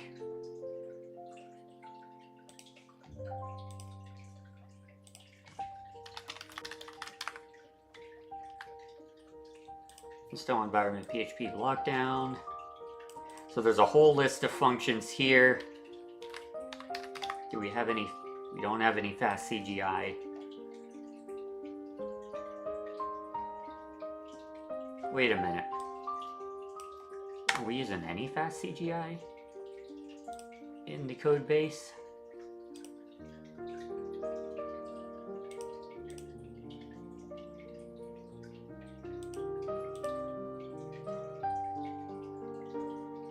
There is one in the tracker,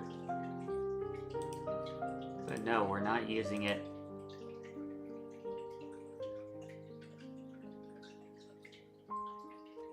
Let's see, how does this test work exactly? PHP stub accuracy.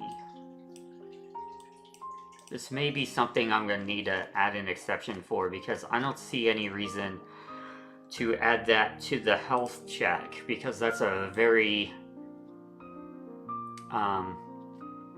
niche function.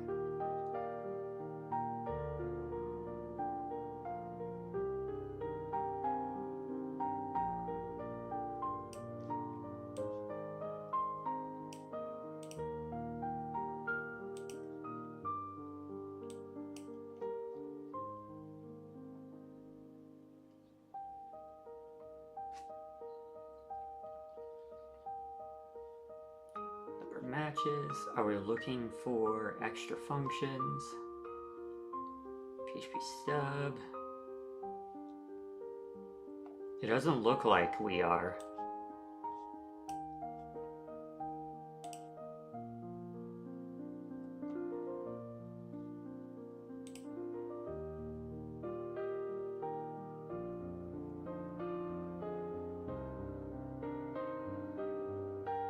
Oh, declared this is what we want, declared functions.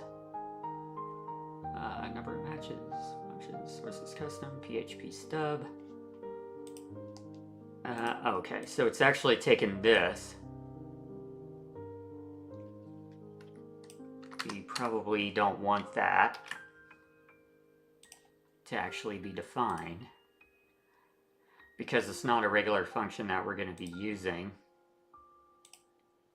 We have a guard for fast CGI. And we need to define extra functions, fast CGI, init request. However, I'm not exactly sure the syntax for this.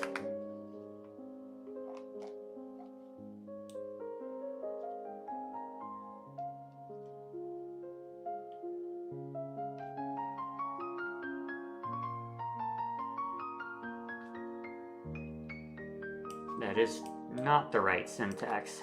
Okay. What is it?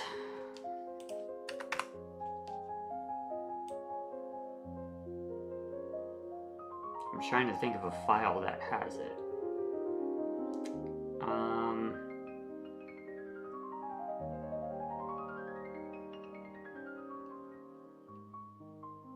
I can't think of one over the top of my head, so we're just gonna have to go through and find one.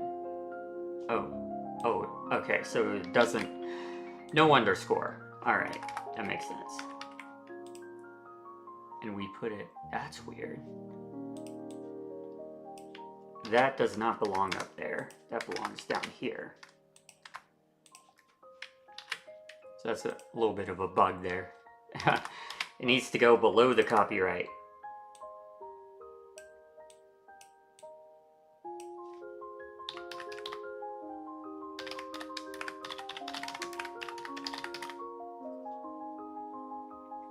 But this is our regular expression, though. Do I need to add special syntax? No. Okay, so that should be fine. Okay. That should, in theory, fix that.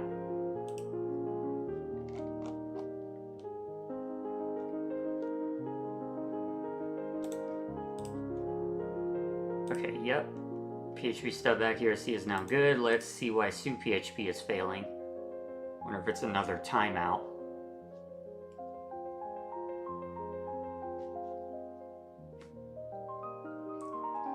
Yeah, that's another timeout. And it seems to always be files too. I'm wondering if my hard drive is starting to, if my SSD is starting to slow down. I'd have to do some diagnostics and smart testing on it.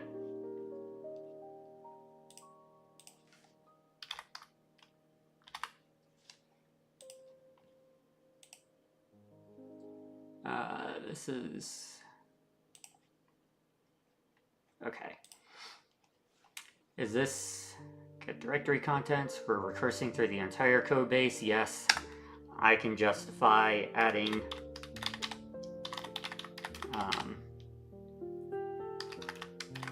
a time extension here.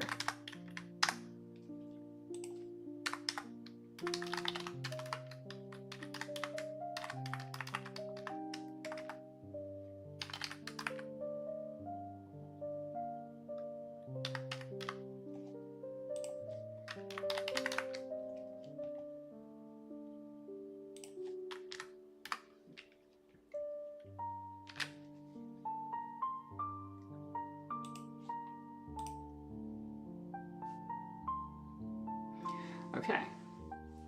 While it's doing that, we will check out the other ones. I think these are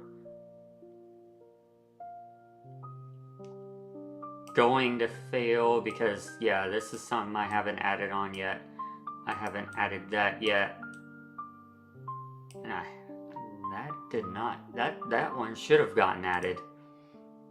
Okay, SUPHP is good now. Okay, so IMAP was renamed to Core IMAP. Locations was renamed to Core Actually, no, I think that's new. Okay, so what we're gonna need to do is go to the Composr home site. Go to, okay, I'm still logged in, that's good. Go to the tracker, and we are going to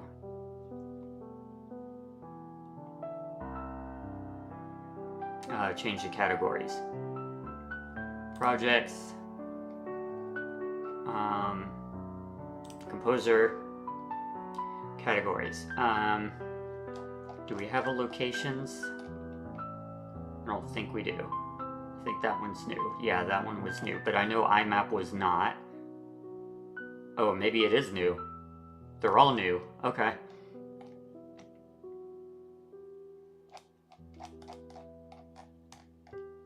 Is Core IMAP defined? Nope.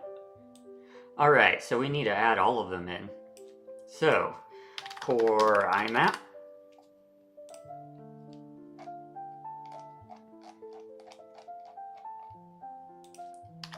Core locations.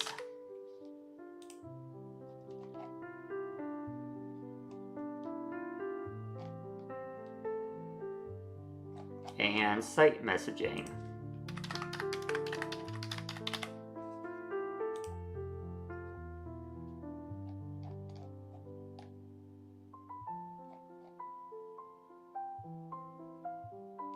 Let's see if that fixes it. Then I'm gonna have to go back and remove these other... Actually, no, those are version 10 and we still are doing version 10, so we cannot remove those just yet.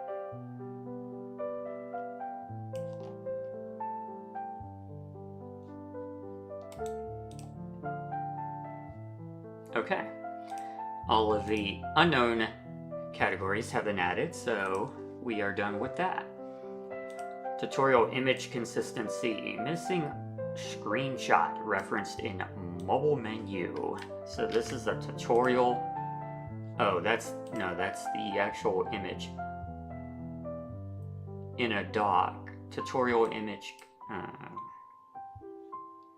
It doesn't say what doc it is.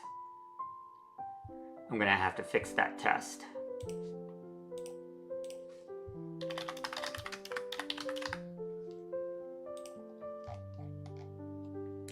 This is line 98.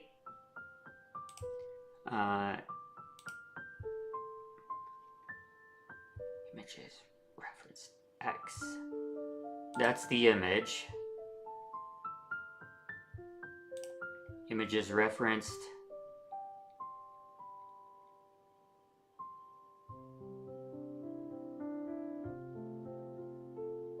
The image is referenced in path. Okay, so let's get rid of array keys. This is the tutorial image, which is the key.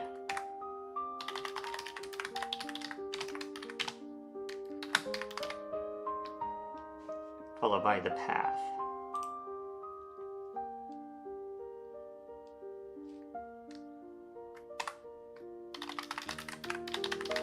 Tutorial image. Missing screenshot referenced in doc name. Followed by tutorial image. Okay, let's see if that gives us a more helpful message.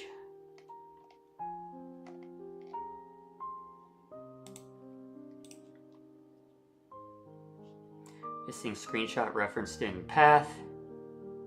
Yep. Now it's telling us what the document is that's referencing that. Alright. Now we could go to that tutorial file, Tut Mobile, and it is referencing mobile menu. Oh, it's right here. And this file does not exist. Showing the default menu type in mobile mode. So it looks like docs, Tut mobile menu does not exist. Data custom, images, docs, Tut mobile. This is where all of the images for the tutorials are located. We have a mobile, but not a mobile menu.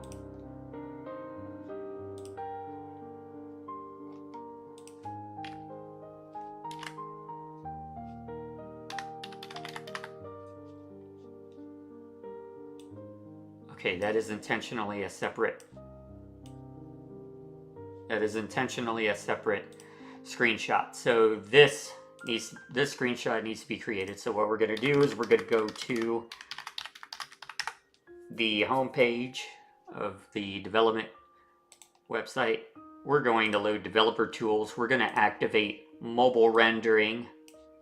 We're going to set it to, we'll set it to iPhone. We'll refresh the page. Whoops, I did not want to do that.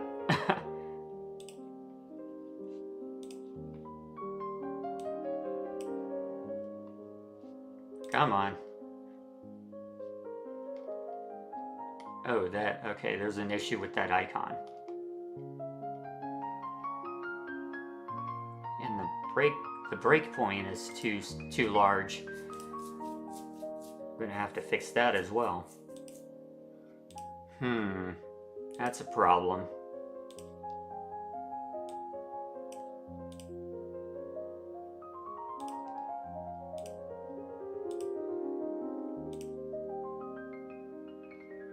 Okay, we'll just use Samsung Galaxy. Okay, so we dropped the mobile menu down. We're going to take a screenshot of that. And we are now going to go and edit it. Let me drag this off to the side for a second.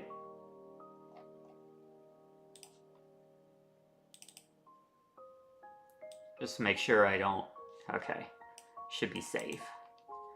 Making sure I don't have anything that is any screenshots that are sensitive in nature in terms of like having passwords or anything like that in them. Okay, so we're going to copy this new screenshot into the Tut Mobile folder.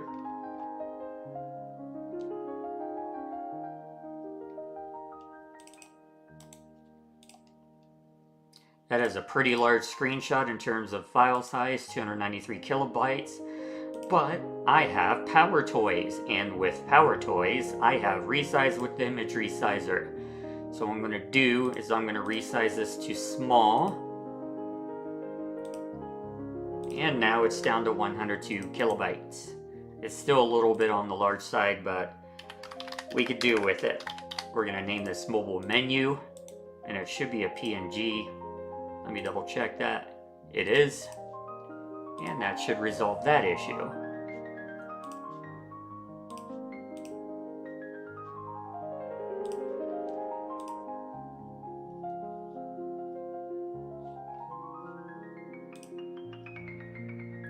Okay, that fixes that. Tutorial nav paths. Missing configuration option cookie notice. Yeah, I deleted that option in 11 beta 8 because of data privacy regulations. So for context, as I mentioned, the cookie consent banner, which appears at the bottom of Composr CMS, which is this. Originally functioned as an info banner, so essentially cookies would always be activated. There was no way to opt in or opt out of cookies. It would always be opted in for you, and that's how Composr worked. But for data protection regulations, that is not good. For GDPR specifically, it is not in compliance. So I had to modify the banner to be opt-in, which means Composr will, by default, assume you do not have cookie support or you do not accept cookies until you explicitly click Allow Cookies. The problem is, there was an option within Composr called Cookie Notice, which allows you to set whether or not the cookie consent banner is prompted to users. That was all fine and dandy when Composr by default assumed cookies were allowed, but since we're not doing that anymore, we have to prompt, no matter what. Because what's going to happen is, if we still have that option, and the webmaster disables the cookie consent banner, Composr is going to automatically assume that every user denied cookies. And that could cause some issues. So we have to prompt every time from now on, which means that option, I am removing that option in version 11 beta 8. So we have to remove the reference to that option in this tutorial.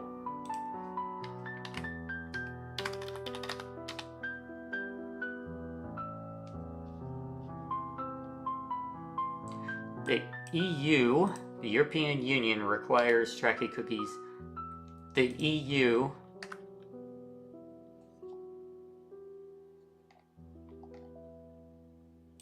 actually, you know what?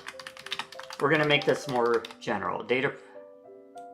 Because it's not just the EU anymore. There's a law in California now that requires this. Some data protection legislation, such as the GDPR, that's the main one we're going at, requires tracking cookies to be, requires sites to prompt users for explicit consent. Some data protection legislation, such as the GDPR, requires sites to prompt users for explicit consent to cookies.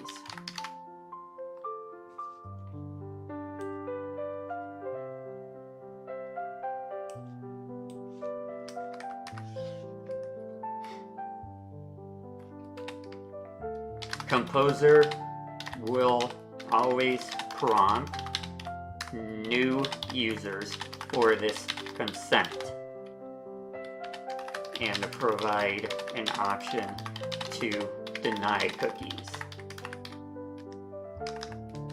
By default, and when users deny cookies, Composr will act as if the user's device does not support cookies. As such, Composr will use alternative methods, e.g., putting session IDs in the URL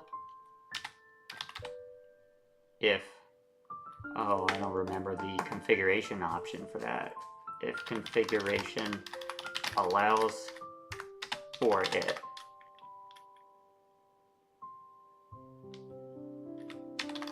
To avoid using cookies.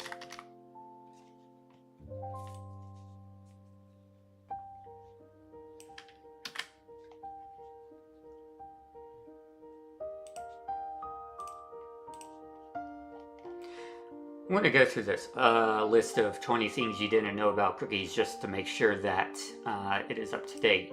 All cookies have an expiry time. Negative. some cookies have an expiry time. A cookie that has expired in the past will be deleted once the browser is closed. Cookies can also be deleted explicitly. It is this expiry behavior that leads to session cookies. Session cookies have no actual definition beyond that they are defined to expire in the past from the very time that they are created. The emergent behavior is that they act as temporary cookies existent only for a browser session.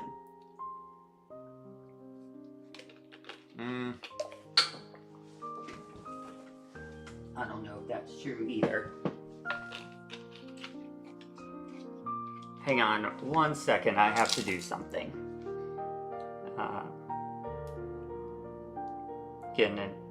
Getting an important message here. Hang on.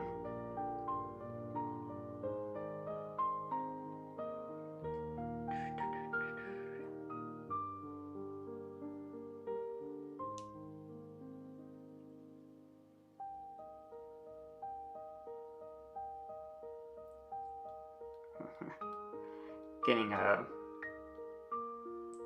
server notification. Give me 1 moment here. I'm doing this on my phone because I don't want any sensitive data to be exposed on stream. This will be very quick and done. All right. Let's see. Session cookie access prevention security is lost if the web browser tabs are used. Cookies don't expire because the browser is never closed.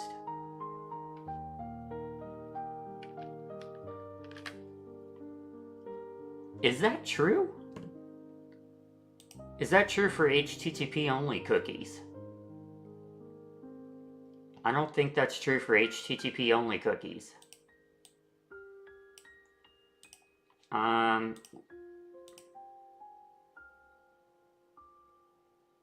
We can test that theory. All right, so what we're gonna do,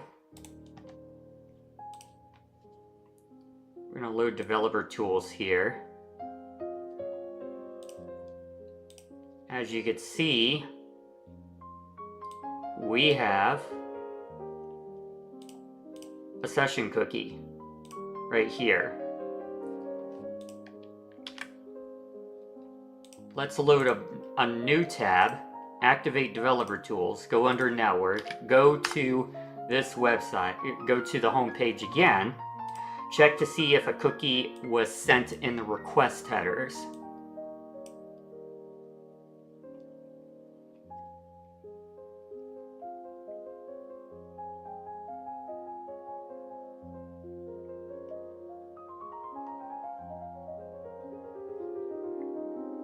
It was sent in the request headers.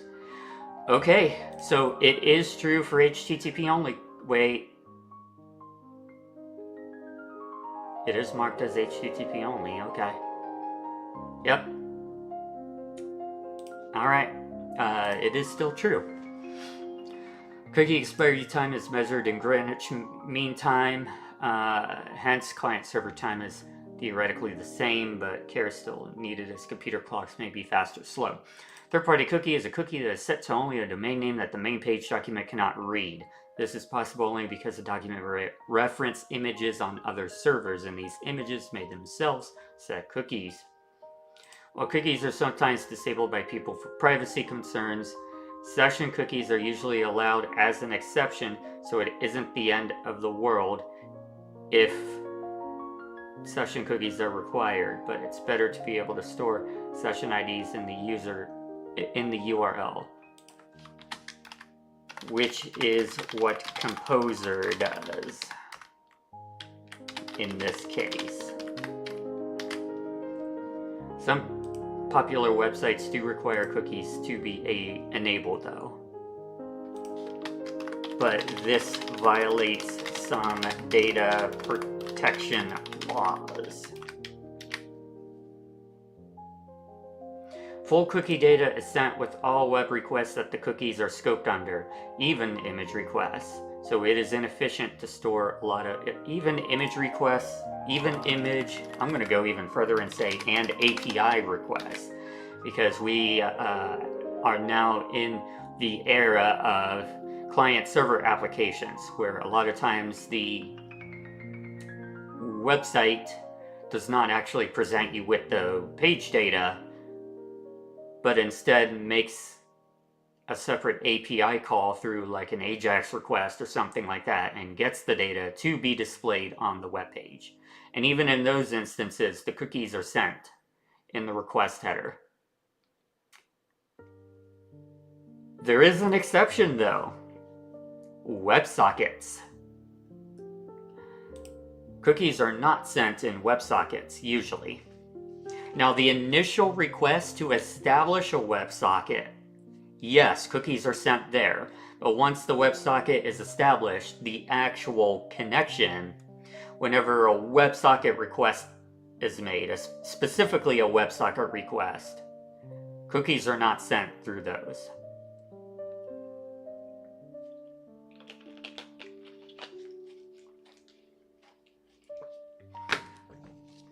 It is inefficient to store a lot of cookies. Cookies must be sent against a domain name. This is either done by putting .domain as the cookie domain or by leaving the domain blank when setting the cookie. The domain should never be defined as domain or it will not work correctly. Cookies work with an elaborate but confusing precedence system. Only cookies underneath a match domain path combination will be sent to a server URL for privacy reasons, and they will be given precedence based on most specific gets priority. This is okay. For CSS developers, this is very similar to how CSS works. When you're defining CSS parameters, CSS works very similarly. The most specific definitions in a CSS file get priority, with one exception. If you specify the bang important next to a property in CSS, then that gets priority. To change a cookie, the server must set it against the domain path combination it was created with, and the variables a cookie was defined under are not available server-wide, which means that anyone modifying the cookie must know these in advance or guess wildly.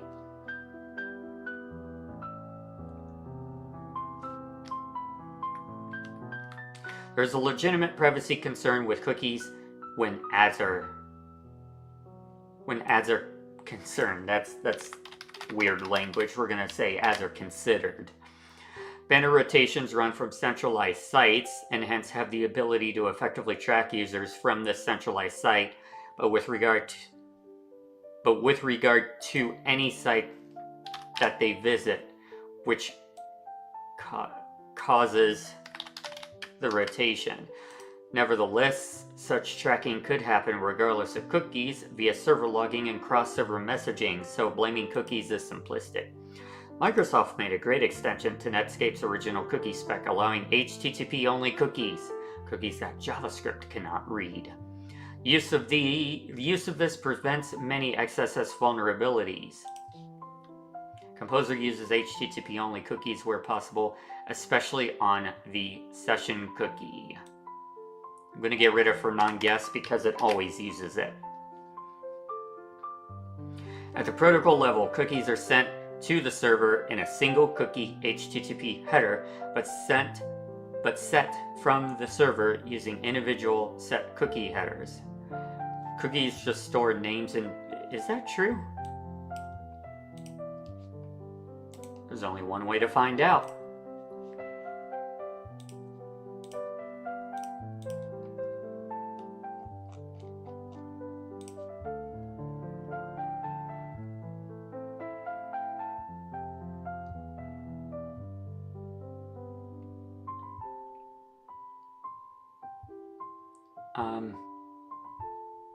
I might have to do this on the home site, but I'm not going to do that because then I'll expose my session ID.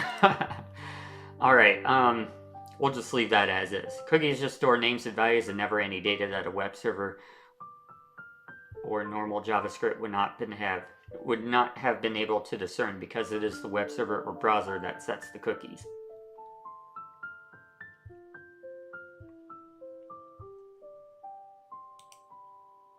You know what? I'm going to put are supposed to because,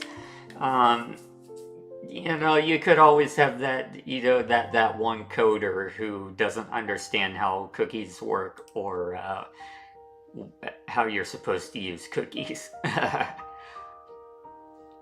Alright, JavaScript provides its cookie support by a virtual variable document.cookie.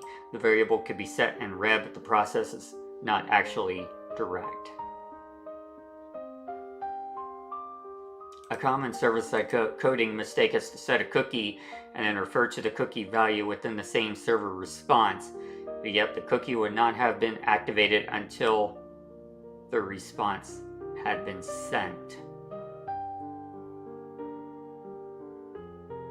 Some web servers, including Apache, until the response had. That's why it is common practice to overwrite the value in PHP's cookie global when setting a new cookie.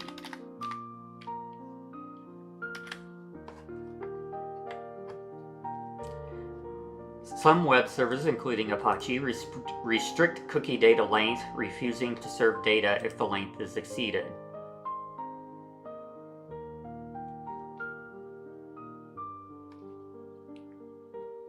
Cookie names should not contain certain special characters like $, as they have special meanings within HTTP, and there is no standard escaping mechanism for cookie names. Unexpected bugs may happen if you attempt to set such cookies.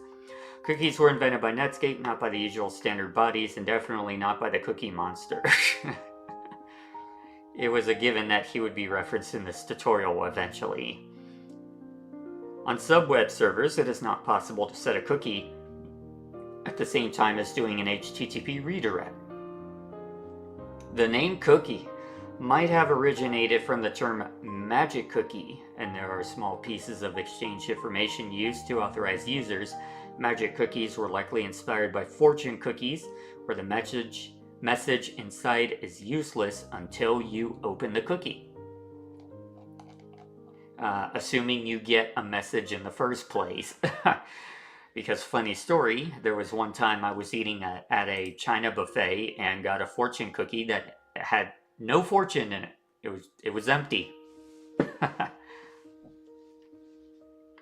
Okay, so I think this is all fine. We're gonna go ahead and go back to tutorial nav path. Go back to our unit test here.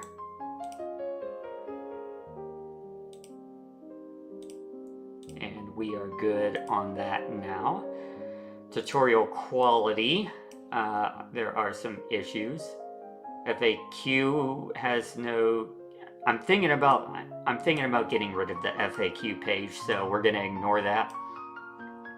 Using form handlers, has no images or code samples. I need to figure out what I'm going to do for images for that, because that's just, well, first off, it's just a supplementary tutorial, but also that tutorial talks about hooks. And there are no form handler hooks by default in Composr. So what am I going to screenshot?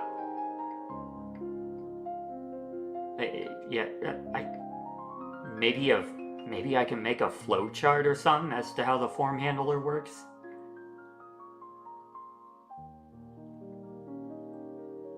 Maybe I could do that.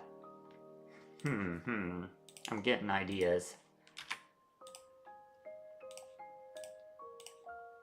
Form handlers are hooks which can be used to provide additional post-processing of data from member registrations, profiles, or catalog entries. You can use a form handler to transmit form data to an external system, such as a customer relation management software. Form handlers operate on their own and do not control the relevant action being performed.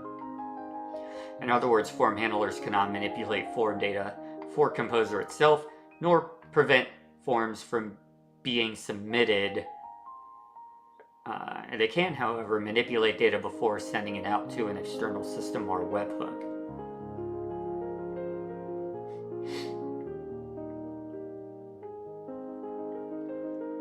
Composr manages special hooks. There are join hooks, profile edit hooks, and catalog entry hooks.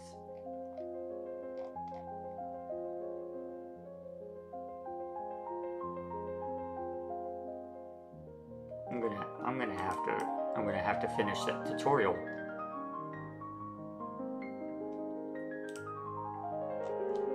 Actually,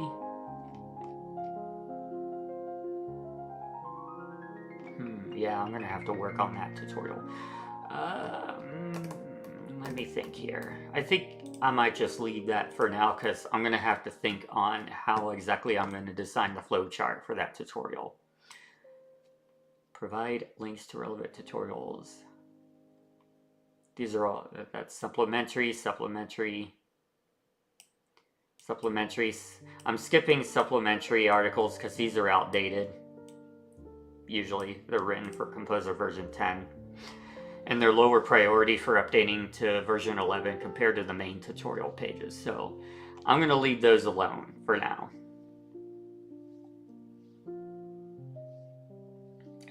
Tutorials all linked. No tutorial defined for core IMAP.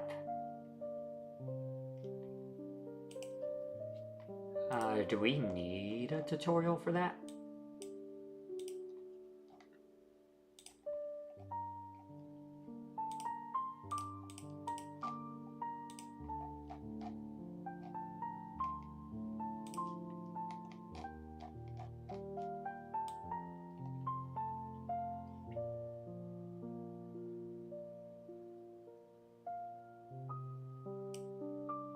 I guess we do. Do we have a tutorial for... I'm trying to remember what it is. There's a tutorial specifically for email, I think. But I'm trying to remember what it was. It's not Tut Mail, I don't think. Tut LDAP Tut email. Let's see if we talk about IMAP in here.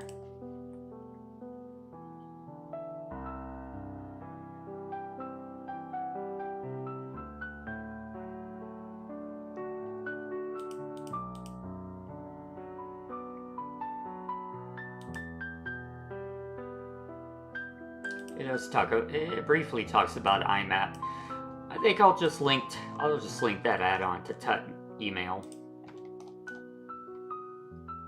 Because there's not really anything in particular that you need to know about this add-on. It's just to fill in for IMAP support in the event. Because like I said, the PHP IMAP extension is getting deprecated and sent to userland.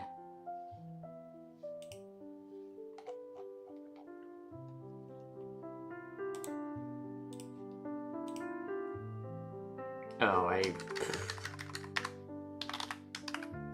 put the name of the add-on instead of the name of the tutorial.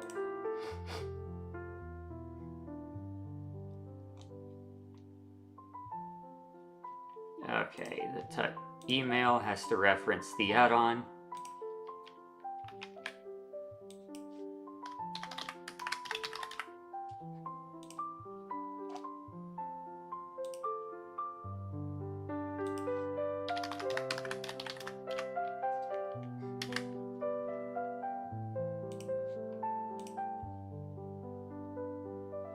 And we're good.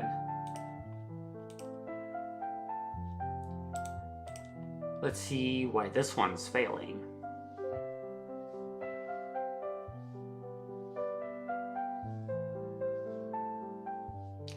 Probably just a timeout. Okay. XMLDB, let's see why that one's failing. Oh, call to undefined function generate GUID.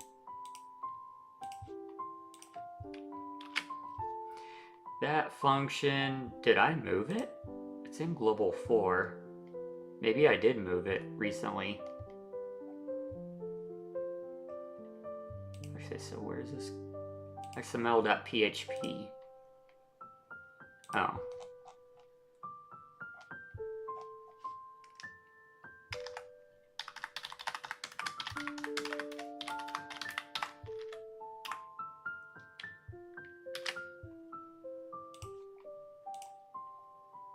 Okay, there we go.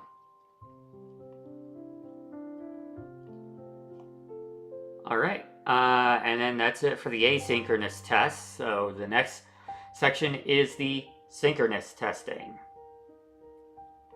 Action log. We get an unexpected HTTP response.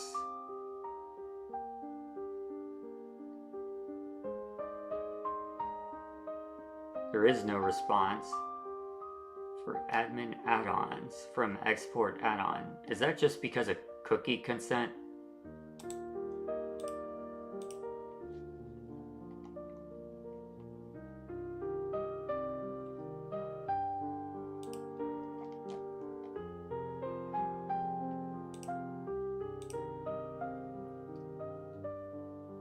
All right, so we need to go through the add-on hook guards. So these are guards to make sure that you're checking to make sure that an add-on is installed before doing something. So we have a missing check for CMS home site. HS import Mantis. It's not in here. Oh wait. If I recall correctly, it is a hook. It is an override. Yep, here we go. But we do it is. It's in info though.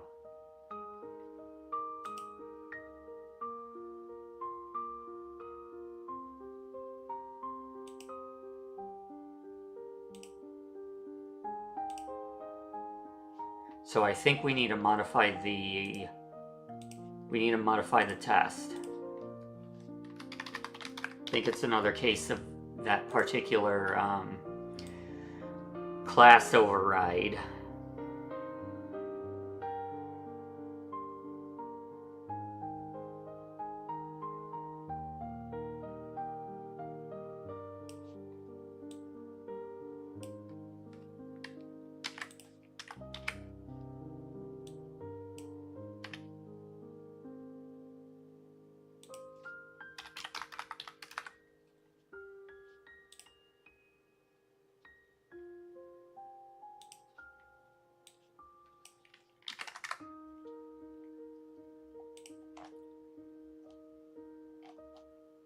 So the map of class expressions content delimit a list of functions which control whether any of the other functions in the class are used. Yeah, so it would be info.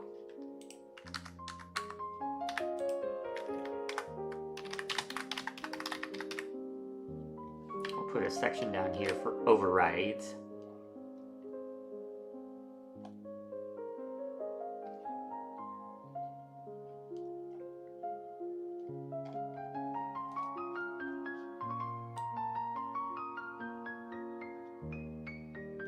I might have to, I'm gonna have to do that for modules as well. There's an MX override for modules.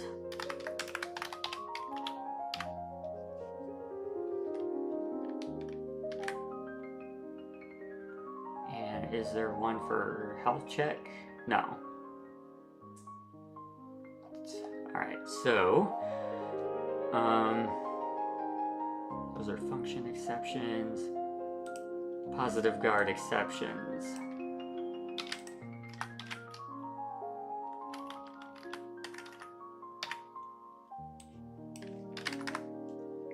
We need one for health checks.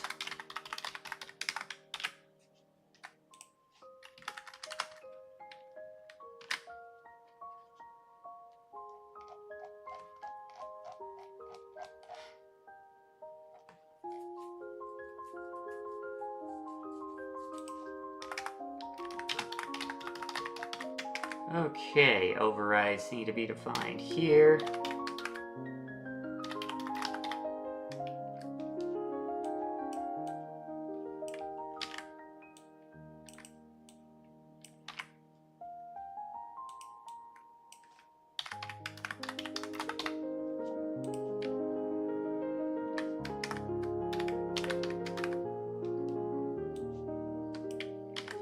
We need to do the same for modules.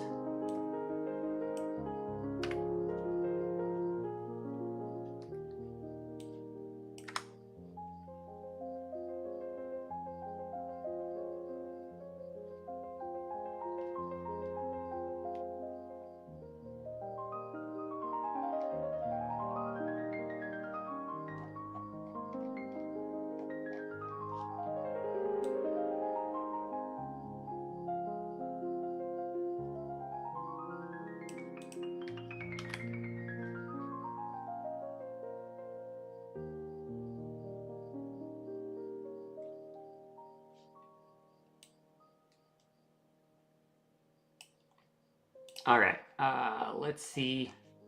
Well, first let's check this. We're still getting unexpected HTTP response. So I'll have to look into that. That's the, okay, so all of the other ones are passing, so that's the only one that's failing. Let's rerun add-on guards while we're taking a look at this. So it's admin add-ons.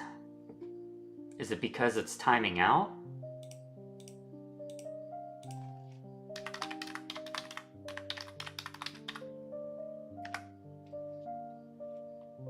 Oh, I might not be able to, because I got backdoor disabled.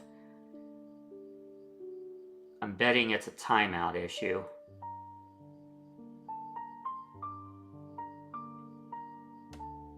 Because admin add-ons is a pretty resource-intensive page.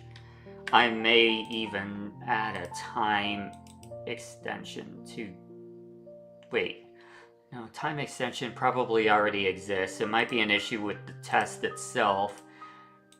Specifying a timeout on the HTTP request. This is test page links. And that's not the test.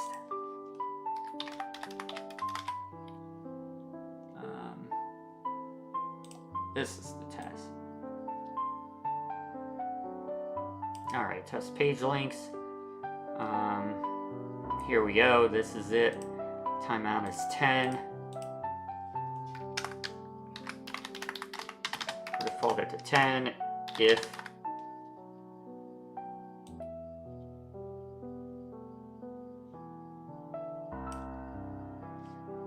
string position URL admin add-ons is not equal to false. We'll increase the timeout to 30.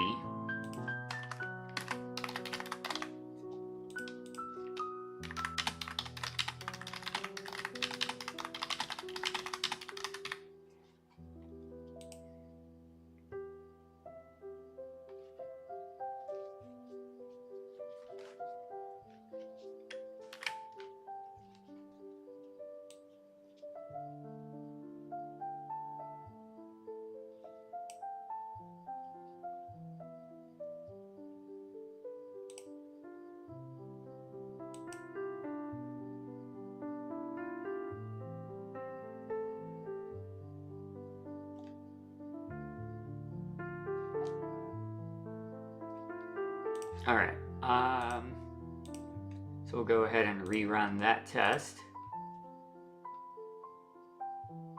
Okay, so the home site 1 is good now, so now we just need to fix the rest of these for the add-on guards.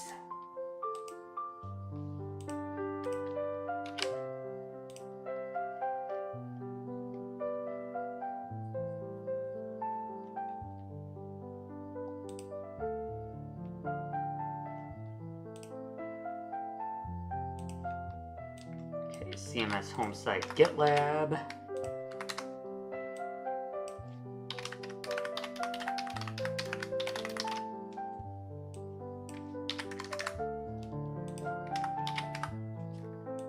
Should really put that at the top because that's the main add-on for this config hook.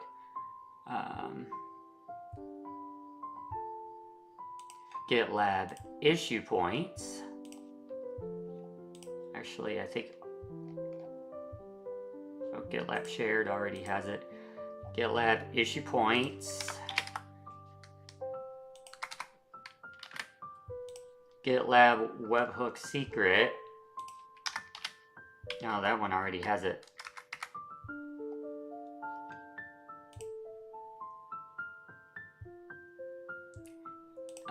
Now we need to go under the points hooks. GitLab comment. Oh, GitLab comment points. What? Oh no, tracker issue report resolved. CMS home site tracker.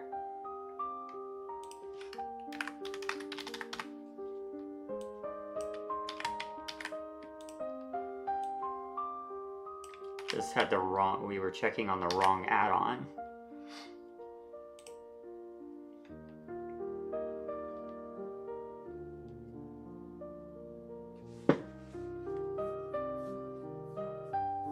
The call to require code in Mobiquo moderation right is missing a clause. So we're missing an add-on guard there.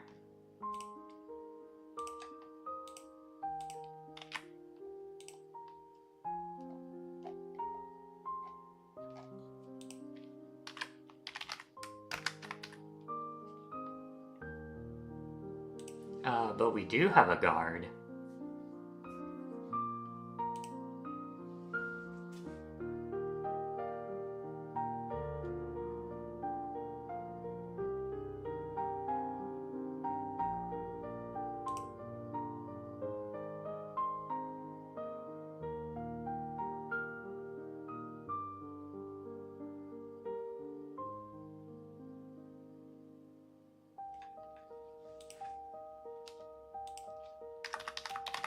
I'll just put return false there, but I don't think that's going to really fix the issue.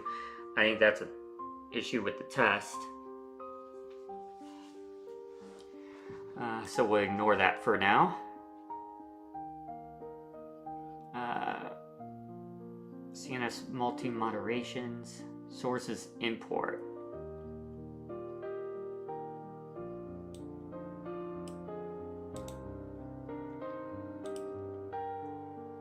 Load import dependencies.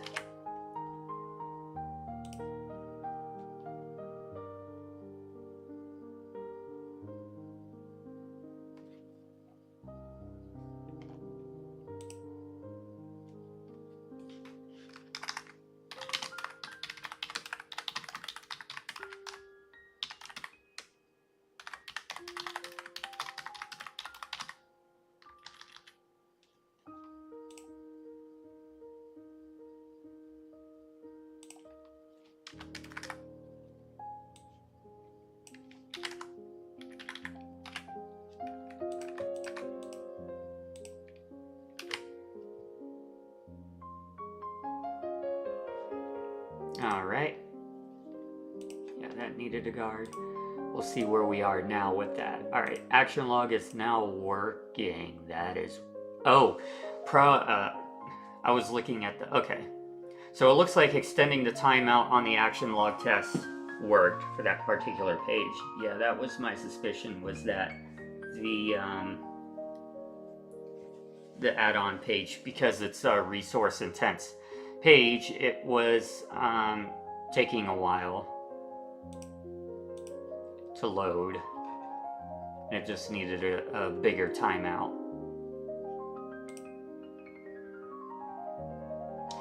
What I'm going to do is I'm just going to wait for the add-on guards test to finish again, because we're coming up on time for me to take another break.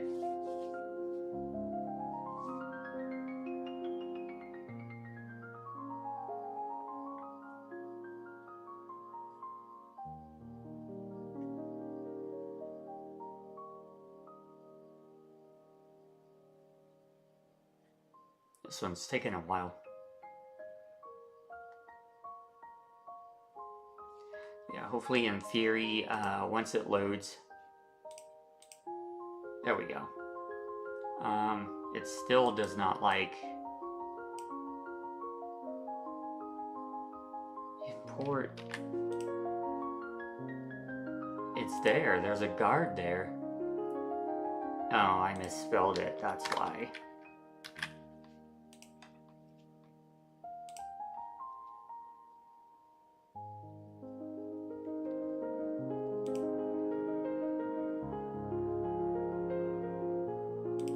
Anyway, I'm gonna go ahead and take a next break. We'll be back in about 7 minutes, so everybody stick around.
Alright, welcome back to our Composr CMS development stream where we are doing unit testing. Well, not really unit testing, but we call it automated testing. Because we test in a different way from what unit testing is. Alright, so we're going to continue on. Config options is where we left off. The add-on guards test now passes. Well, other than that one particular issue with MobiQuo, but I'm not too concerned about that. Missing reference config option .php.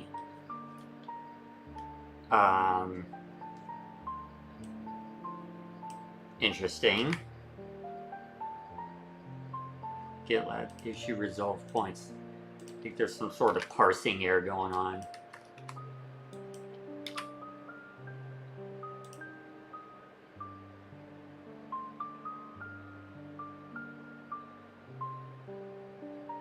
Oh, I see what's happening.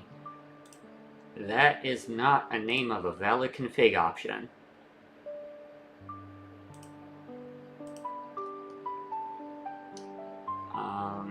It should be.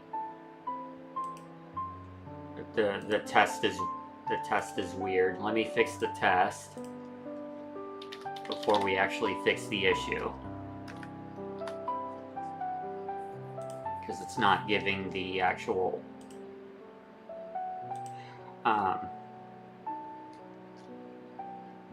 it's not giving the file name.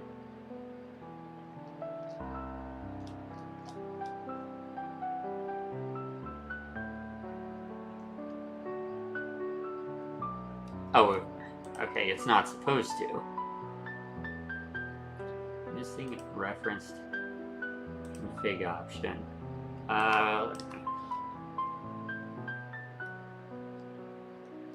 Let's see, this is in a for each loop for hook. As theme image. If it's that hook's hook, oh, it's just hook's hook.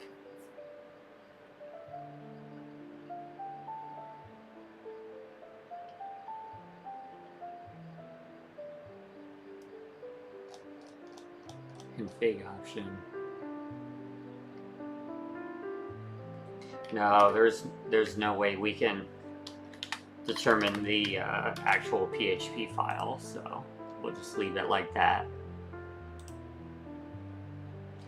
But we need to fix this. So this is not named correctly. Sources hooks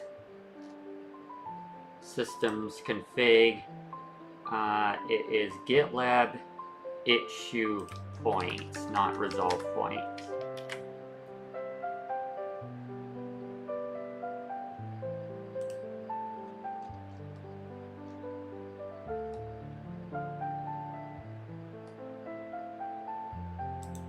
So we need to rerun that.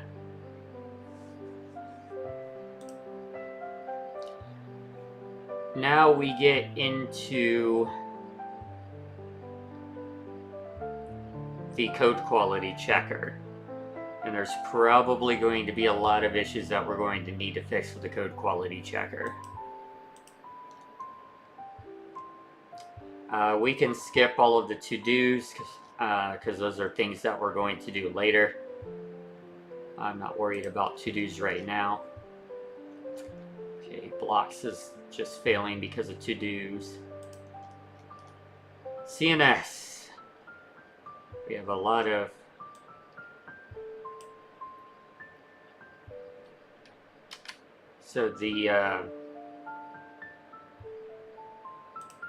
I wonder.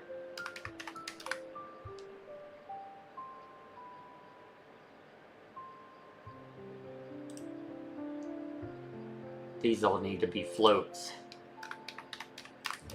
The code quality checker does not like it. Like, even if there's no decimal, like if there's 0 after the decimal point, you still got to type it as a float.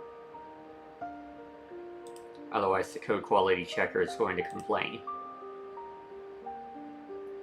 So replace, replace, replace, replace, replace, replace, replace, replace, replace, replace, replace, replace, replace, replace, replace, and that's all of them.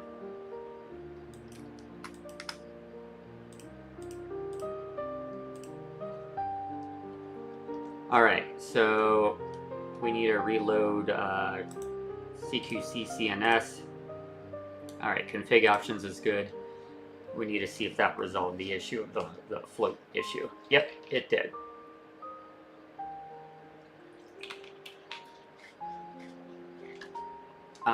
But we do have this we need to fix. This last item. This is line 1132.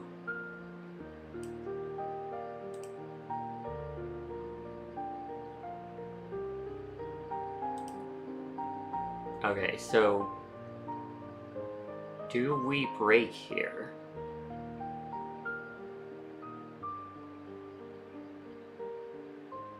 Interactive login providers and password prompts.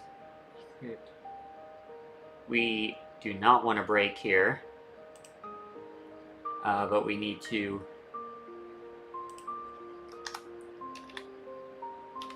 add a no break comment.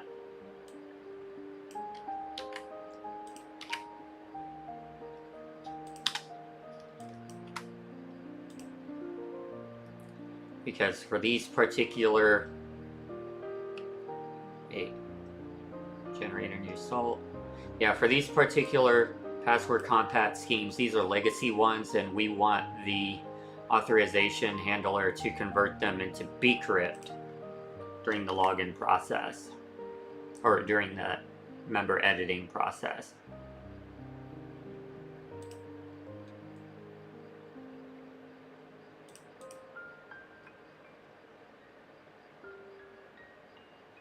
There we go. Alright, next we have site, to do. Okay, nothing there to fix. Sources will almost definitely have something to fix. To do. Okay, a lot of these are for set cookies, so we need to rerun that test so that we don't have the set cookie ones anymore, since we fixed those.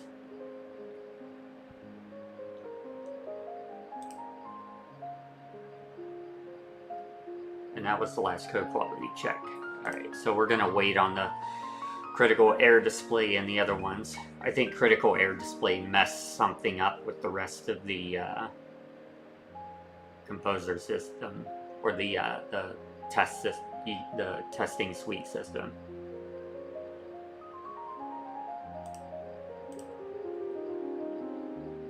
Okay, so now we can fix all of these. There's a whole bunch of issues in CAPTCHA.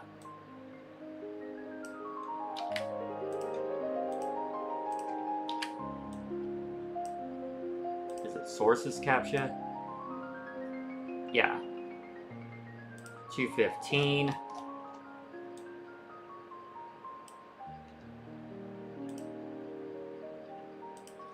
This needs a surrounding brace. This needs a surrounding brace. And this needs a surrounding brace. Anything that's dealing with arithmetic needs a surrounding brace.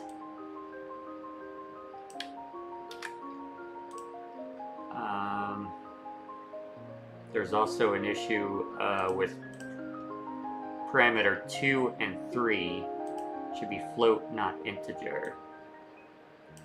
Size should be float, and angle should be float. Okay, so char font size is font size.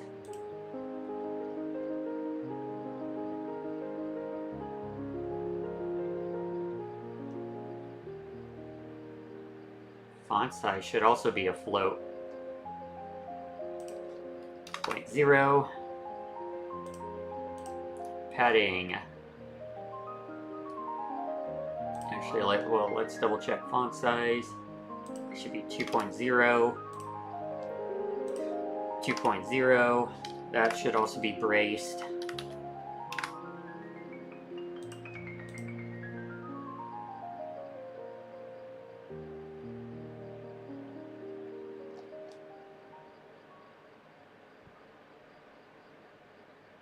This returns an int,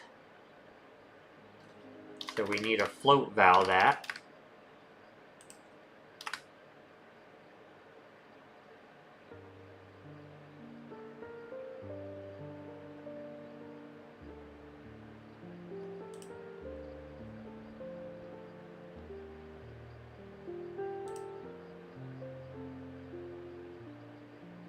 I think that's it for font size. All right. Let's check padding. Does padding need to be afloat?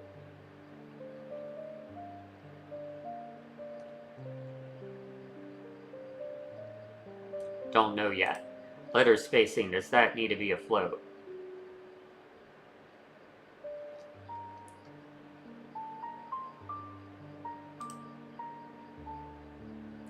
X is an integer. No. Letter spacing needs to be an integer.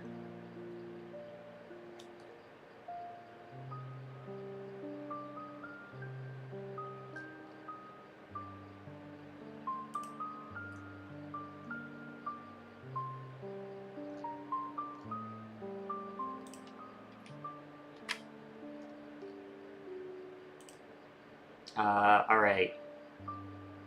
So back to 215. We did char font size. This needs to be a float. Float val for angle. Angle needs to be a float. Float val.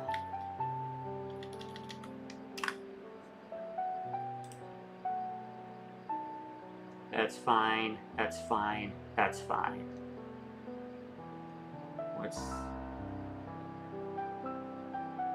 Oh, there we go.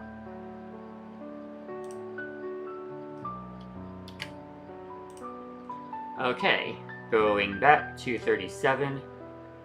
Tracing error.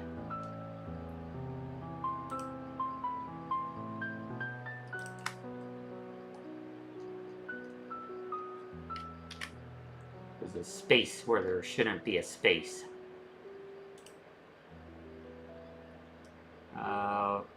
188 and 189. These are improper if statements. We do not do shorthand in Composr CMS for if statements.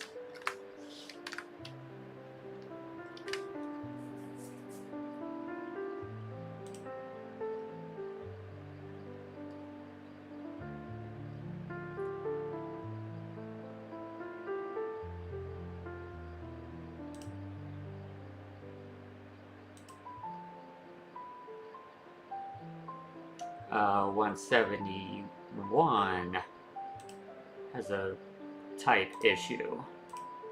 1 and 2 should be floats.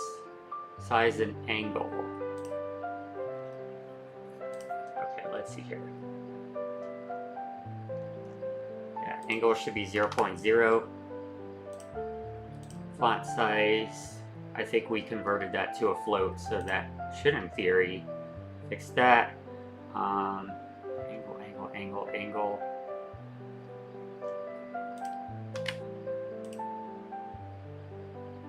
170. I think that's the one we just looked at. 206.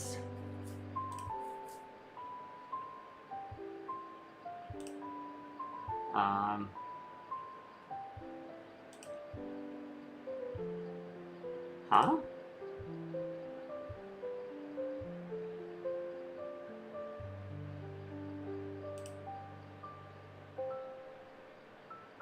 Okay, we have that's the wrong line. That's an interesting line number. Let me refresh. so we could get better line numbers here. Let me, sorry about that. Let me restart my camera. My camera must have glitched out on me.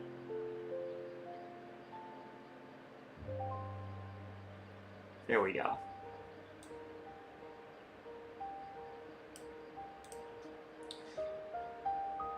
Alright, we got to give this a moment to finish. There we go. Now let's see where we are. 219. Okay, so the 206 disappeared. This is still wrong.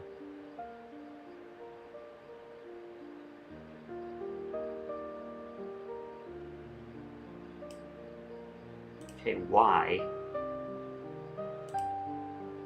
Missing surrounding space for comma. Oh. That's the issue.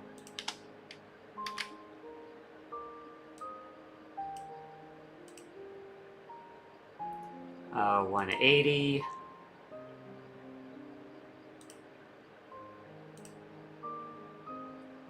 Comparator must have tight symmetric operations, so we're comparing against an integer.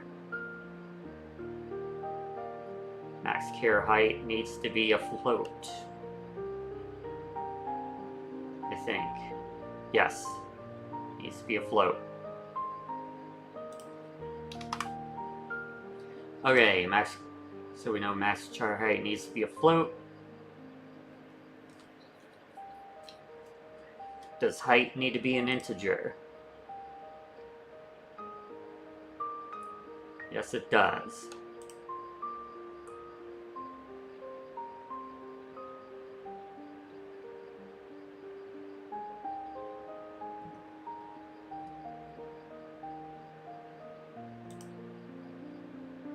Char height. But that's going to trigger an issue with that comparison operator. Char height. This needs, so we need to go the inval route.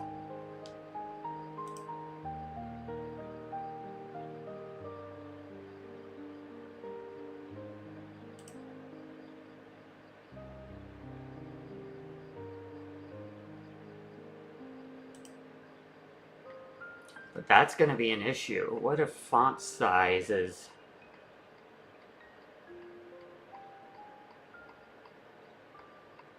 It's going to be rounded down.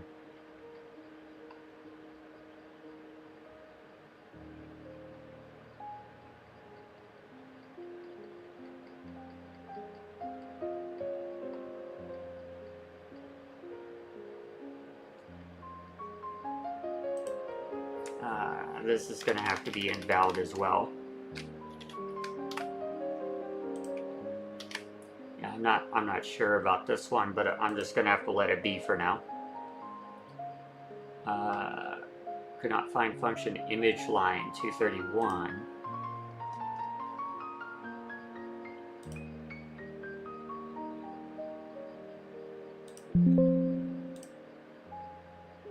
Is this widely supported? Yes, it is.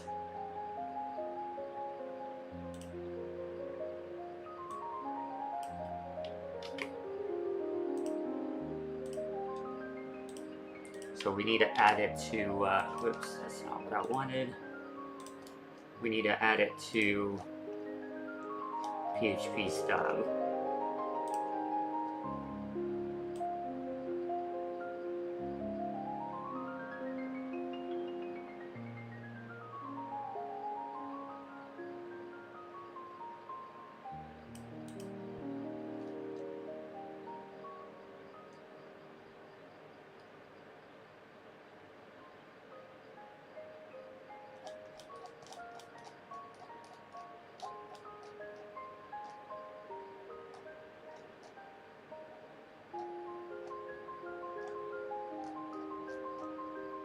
I'm just scrolling down to the end of the image functions here.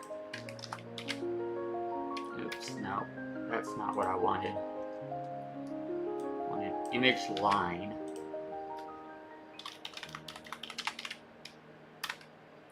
And we got to define our parameters.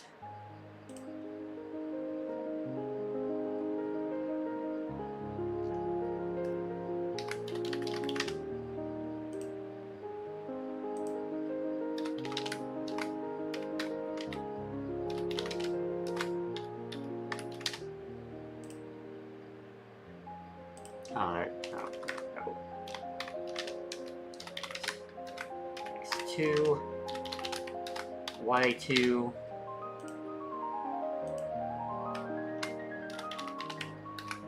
and color. Returns a boolean.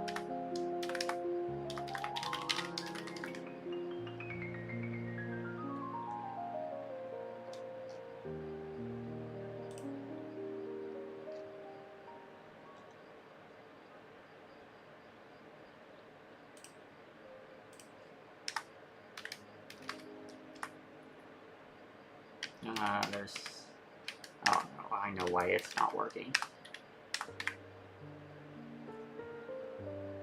It's because we're defining a couple of language constructs in here as well, and PHP doesn't like that.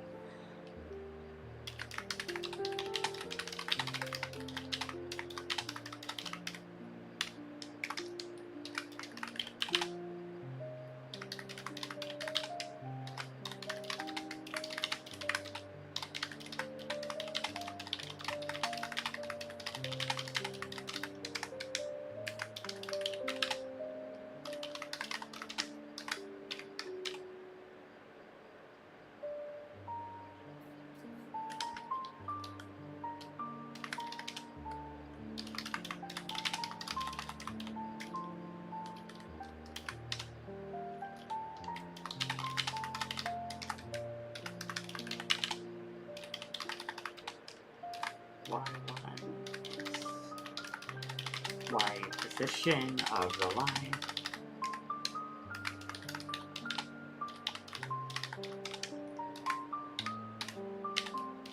Starting X, oh sorry, the ending X position of the line.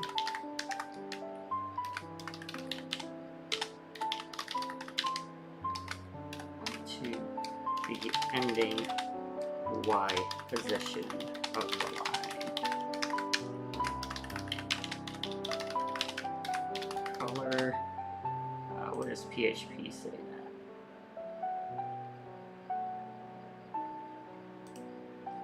that? The image color allocate index for this line. Boolean, whether the line was successfully drawn.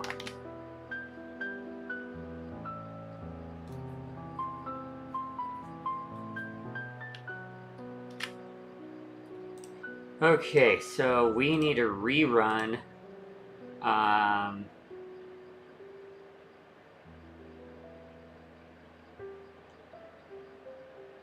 CQC function signatures, since we just created that function in PHP stub. We need to run this so that the function signatures can be updated for the code quality checker. Alright. And now we rerun this test. And see where we are so far with the other issues.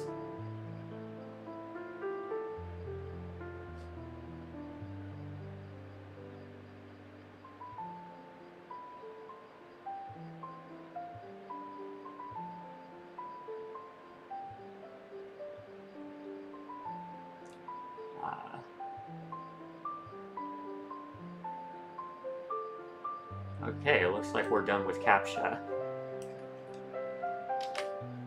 Moving on. That took a while. So, yeah, I did some changes to how the CAPTCHA image works. Didn't want to do that. Comcode render. Missing terminating space, 2316.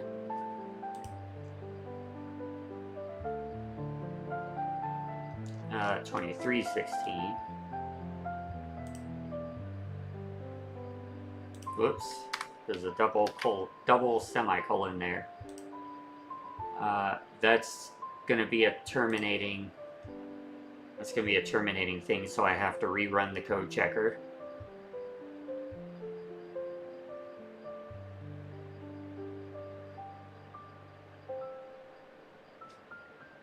What I mean by terminating thing is because of that issue, the code checker is not going to check the rest of the file. So now that I fixed that issue, I have to rerun the test so that it rechecks comcode renderer.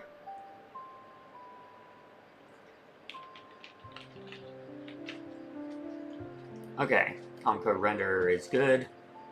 These are all to-dos.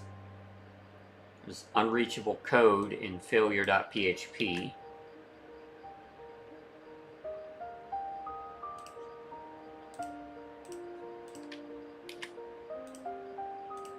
On line 1068.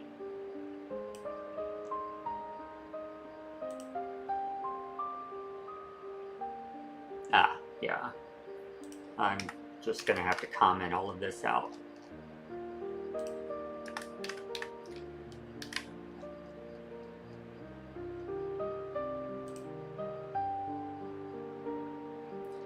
To do. Cannot find function error log. Oh yeah, I did regular error log for that. Instead of CMS error log, which is what we usually do, because this is a particular error that I think I did not want triggering the error emails rather.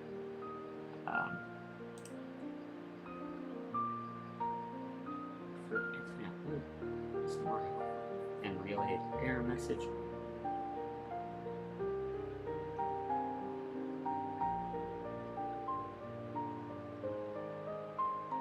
Actually, I think we should use CMS error log in this case.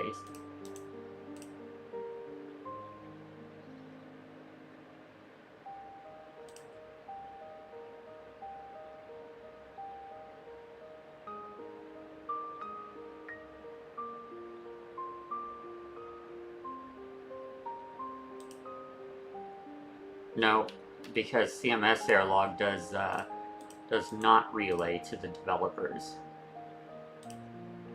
And we do want it to relay.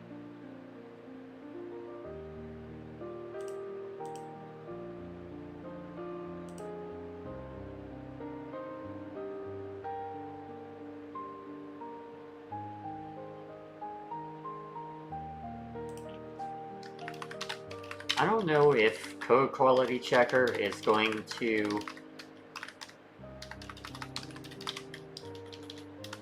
accept function exists as one of those checks, because I really don't want to add this as an extra function comment on the file, which would apply to the entire file. I just want it to apply to this one particular spot in the code, because Global 3 is a pretty big file.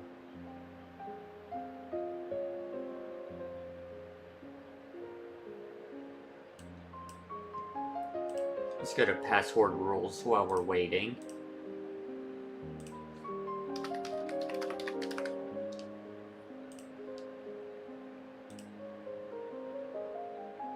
Line 117.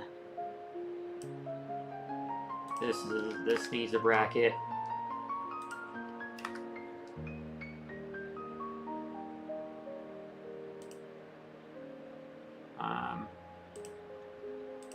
And the parameters are wrong. These need to be floats. All right.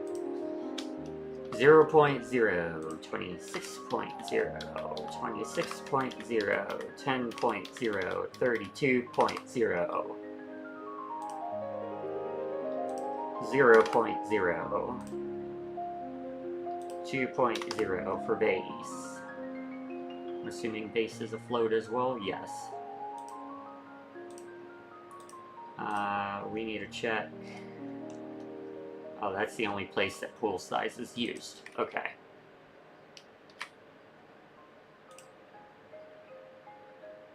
Alright, did my function exists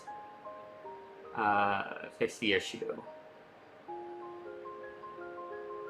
It looks like it did. Okay. Type conflict for entropy, float versus integer. Float value of length.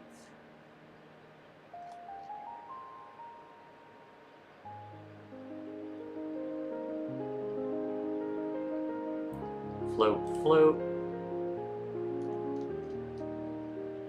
Wait. Does it give a line number? 115. Entropy is defined somewhere else. No, it's not.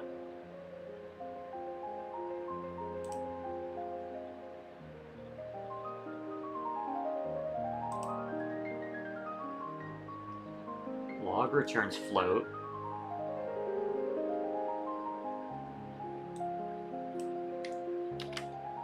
Is there something wrong with PHP stub?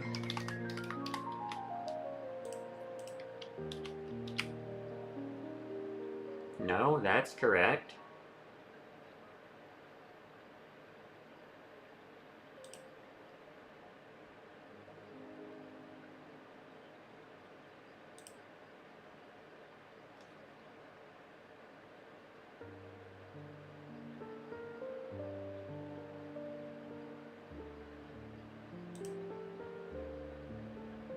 Maybe this is the issue. Now, strength needs to be an inval.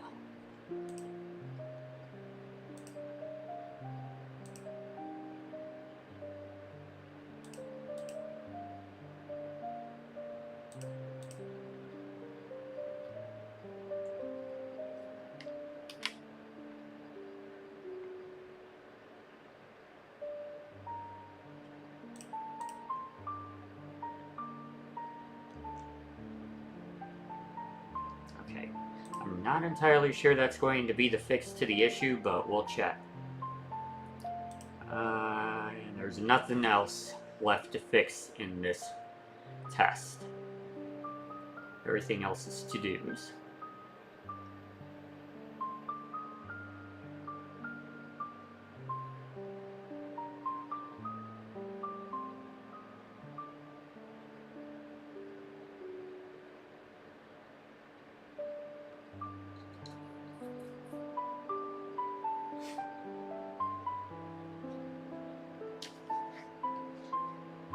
It still doesn't like it.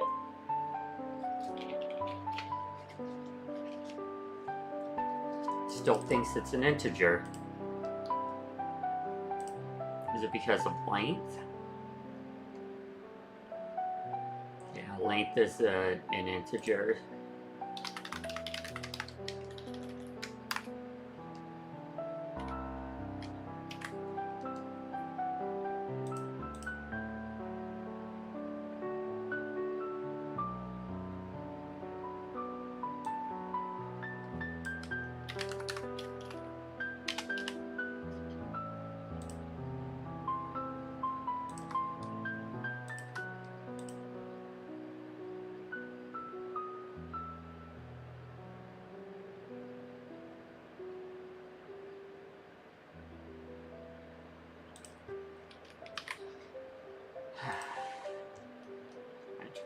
Entropy. Is this variable used somewhere else in this file? Nope.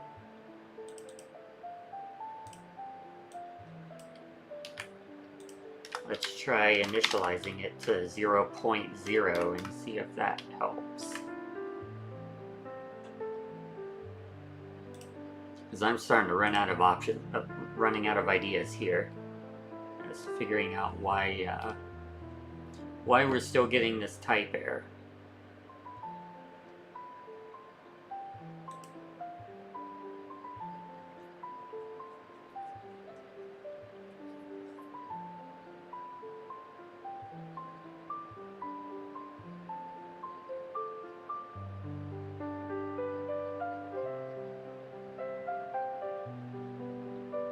question is it going to be all right with this? Because this is arithmetic on two different types. Because length is an integer.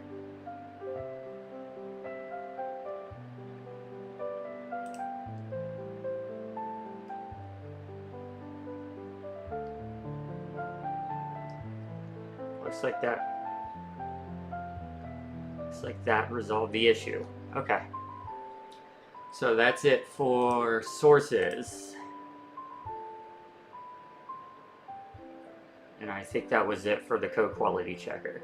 So now we need to figure out what's wrong with critical error display. There's a remote server error.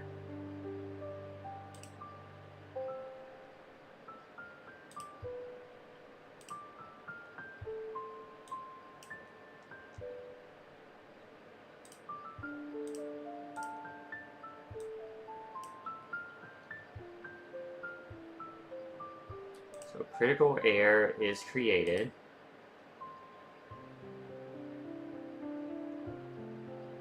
And then there's a remote server error.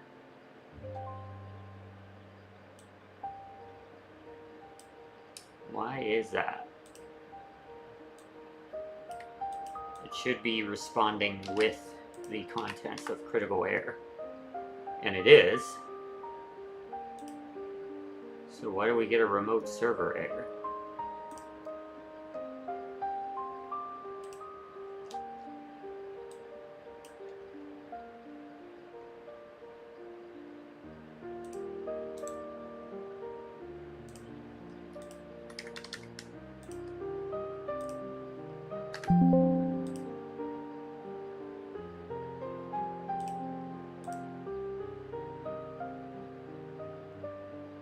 Wonder if it's a problem with the test. Wonder if it's an issue with order of execution. Okay, so first we create the critical error file and the directory. Yeah, that's supposed to be the first thing. And then we rename the config file, which is true. And then we try and load index.php.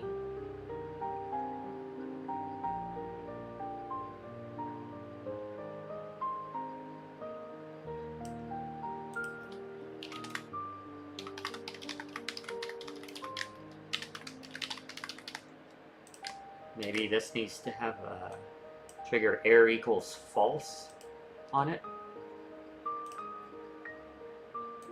I highly doubt it because this used to work, so I don't think that's the issue, but maybe it'll help us diagnose it better.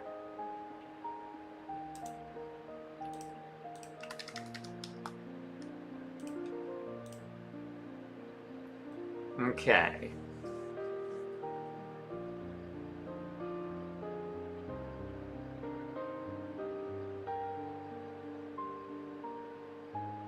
Yeah, we get an internal server error.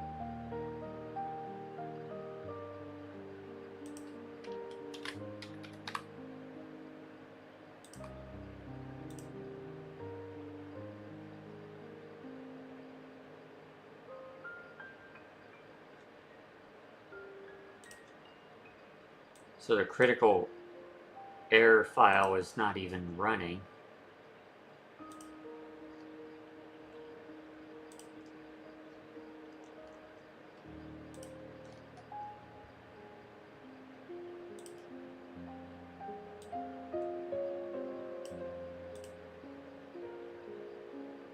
There's nothing being logged.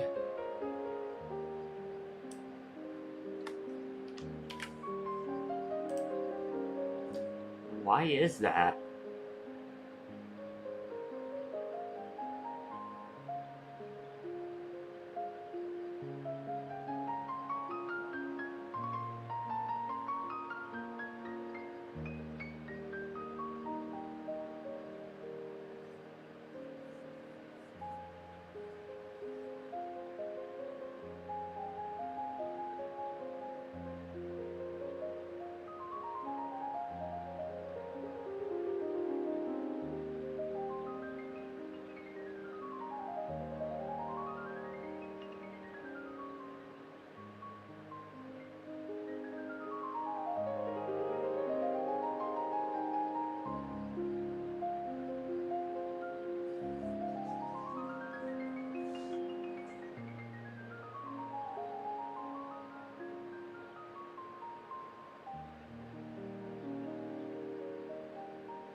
I don't get this.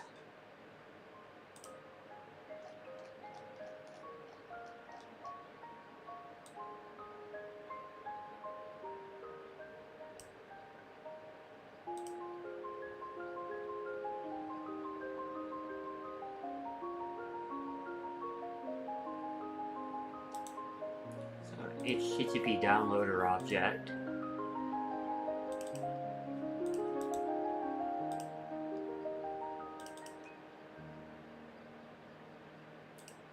Which one was it? HTTP downloader sockets.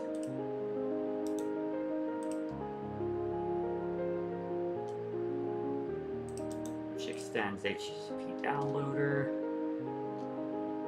And it should have data.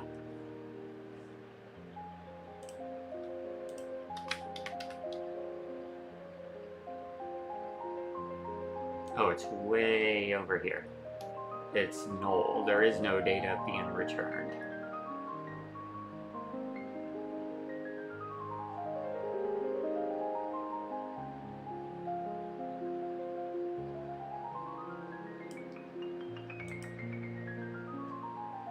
Wait, what's this temp code? Message B.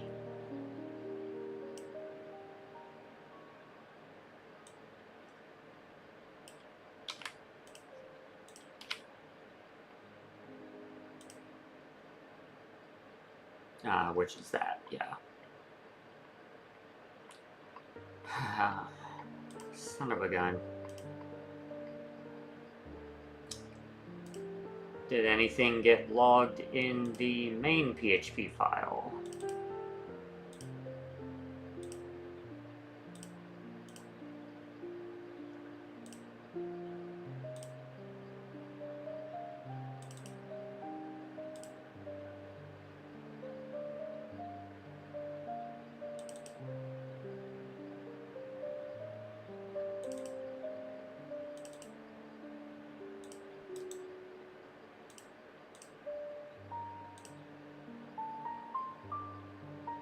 Doesn't look like it. According to the modified date modified timestamp, there wouldn't have been. Okay.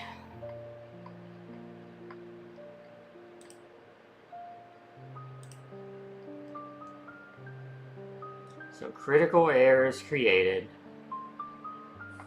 File contents are put in. Then config.php is renamed. Oh, I wonder if it's a bootstrapping issue.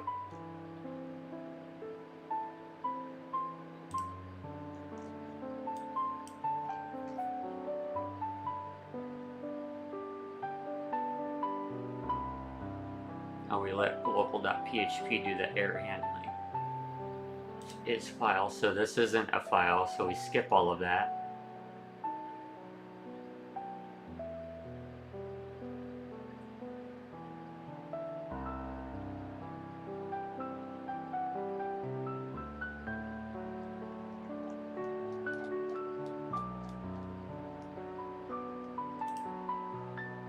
So we have require code bootstrap in theory, and then we would require in global.php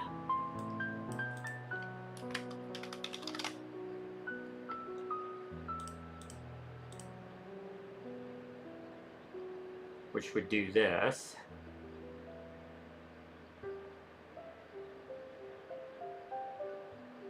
And it would trigger this critical error PHP is missing.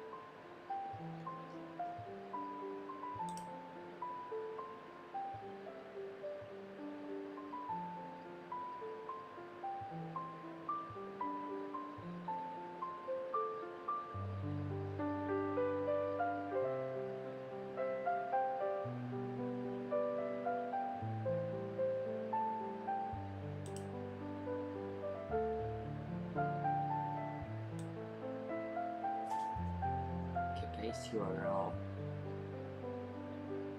We're running in localhost, so we should be triggering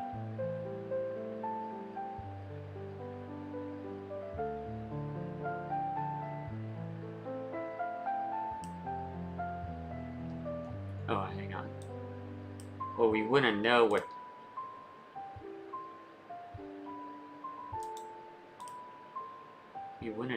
the base URL is because config would be missing. Base URL is tactic HTTPS, get request host name. So we are trying to get it by default.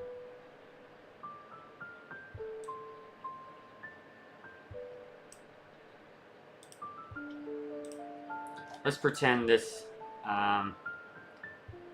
is broken for a second and go down here. Headers would be sent.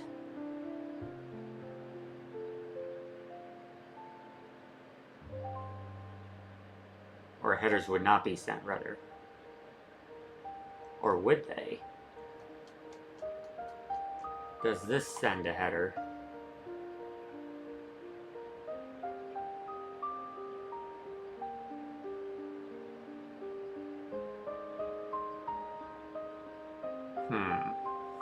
Not sure.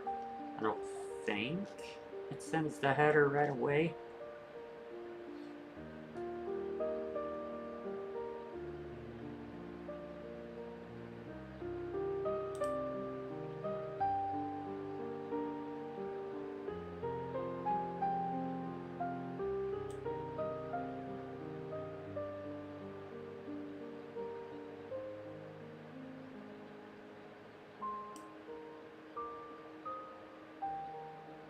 I wonder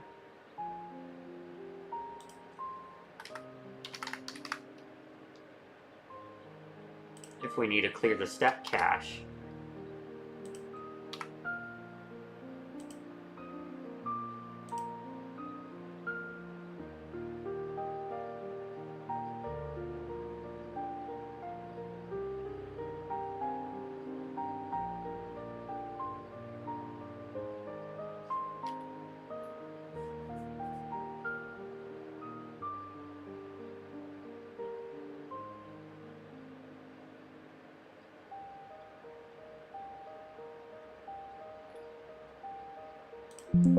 Use any of the functions listed below. File exit. Yeah, file exists. This file. So it's probably, I don't know. We could try it.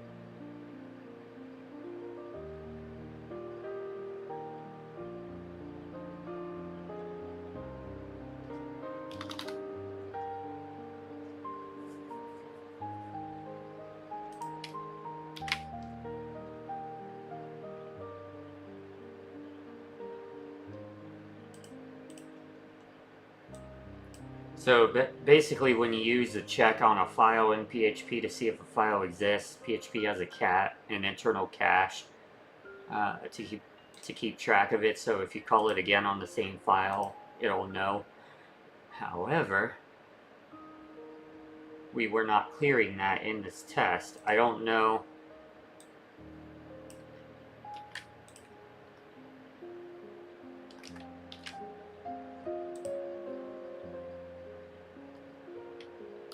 If that would affect the test or not. No, it does not. Okay.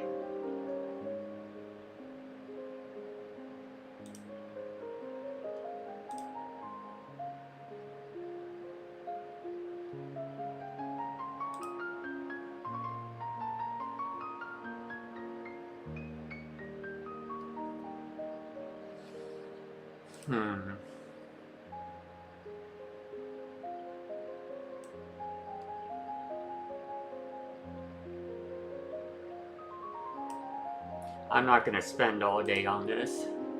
I'm going to add this to the tracker.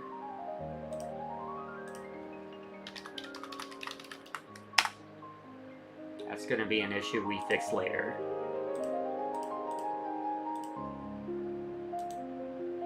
One of those, I ain't getting paid for this, I ain't fixing it.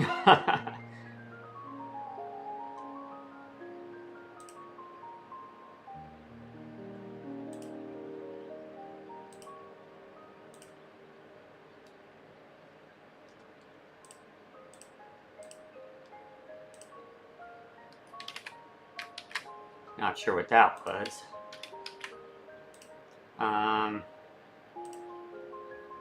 Let me grab the, what was the test name?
Okay, so we report that to the tracker. That way we have a log that it's not working as expected, and we'll hopefully have somebody fix it later.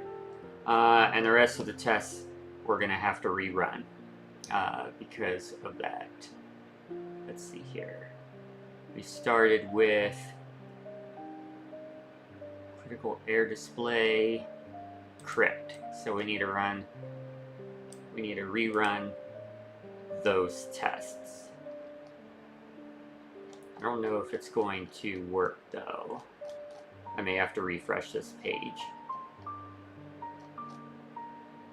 Yeah, I'm gonna have to refresh it.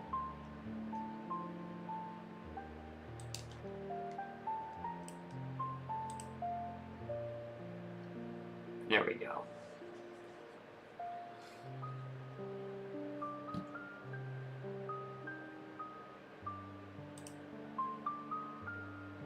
Alright, we're going to go ahead and take a short break while these tests are rerunning, so everybody stick around, we'll be right back.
Welcome back. I I just realized something. I've been streaming for about 4 hours now, and it's almost 2 a.m. over here. I got lost time there, lost sense of time. So what I'm gonna do is I'm gonna go ahead and call it for the night right here for the stream, because I'm sure, you know, I don't want to wake up the neighbors or anything. I'm sure the neighbors are probably sleeping, and I don't want random loud voices of mine to carry through the walls and wake them up or anything like that. And I need to get some rest myself. So thank you everybody for tuning in, and this particular stream, and pretty much all Composr CMS streams, development streams, will be available as a video on demand on the Composr CMS YouTube channel. So that's youtube.com/@Composr CMS video. I will post the link in the chat. They will in the VOD will be available on my Twitch stream, but only for 7 days because, you know, of Twitch limitations. But it'll be available pretty much indefinitely on the Composr CMS channel. Additionally, if you want to check out Composr CMS, it is a free and open source software for building your own websites. You could go to composr.app. That is COMPOSR.app.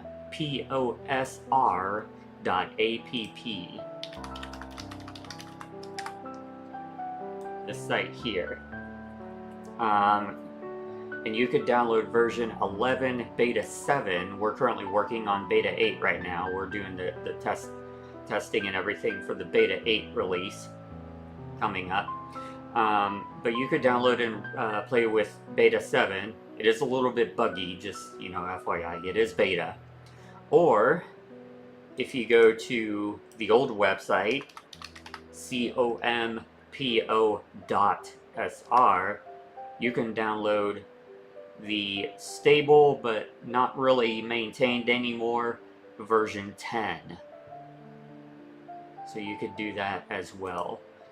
Give it a go, and let me know what you think by joining composr.app as a member and just commenting in the forums.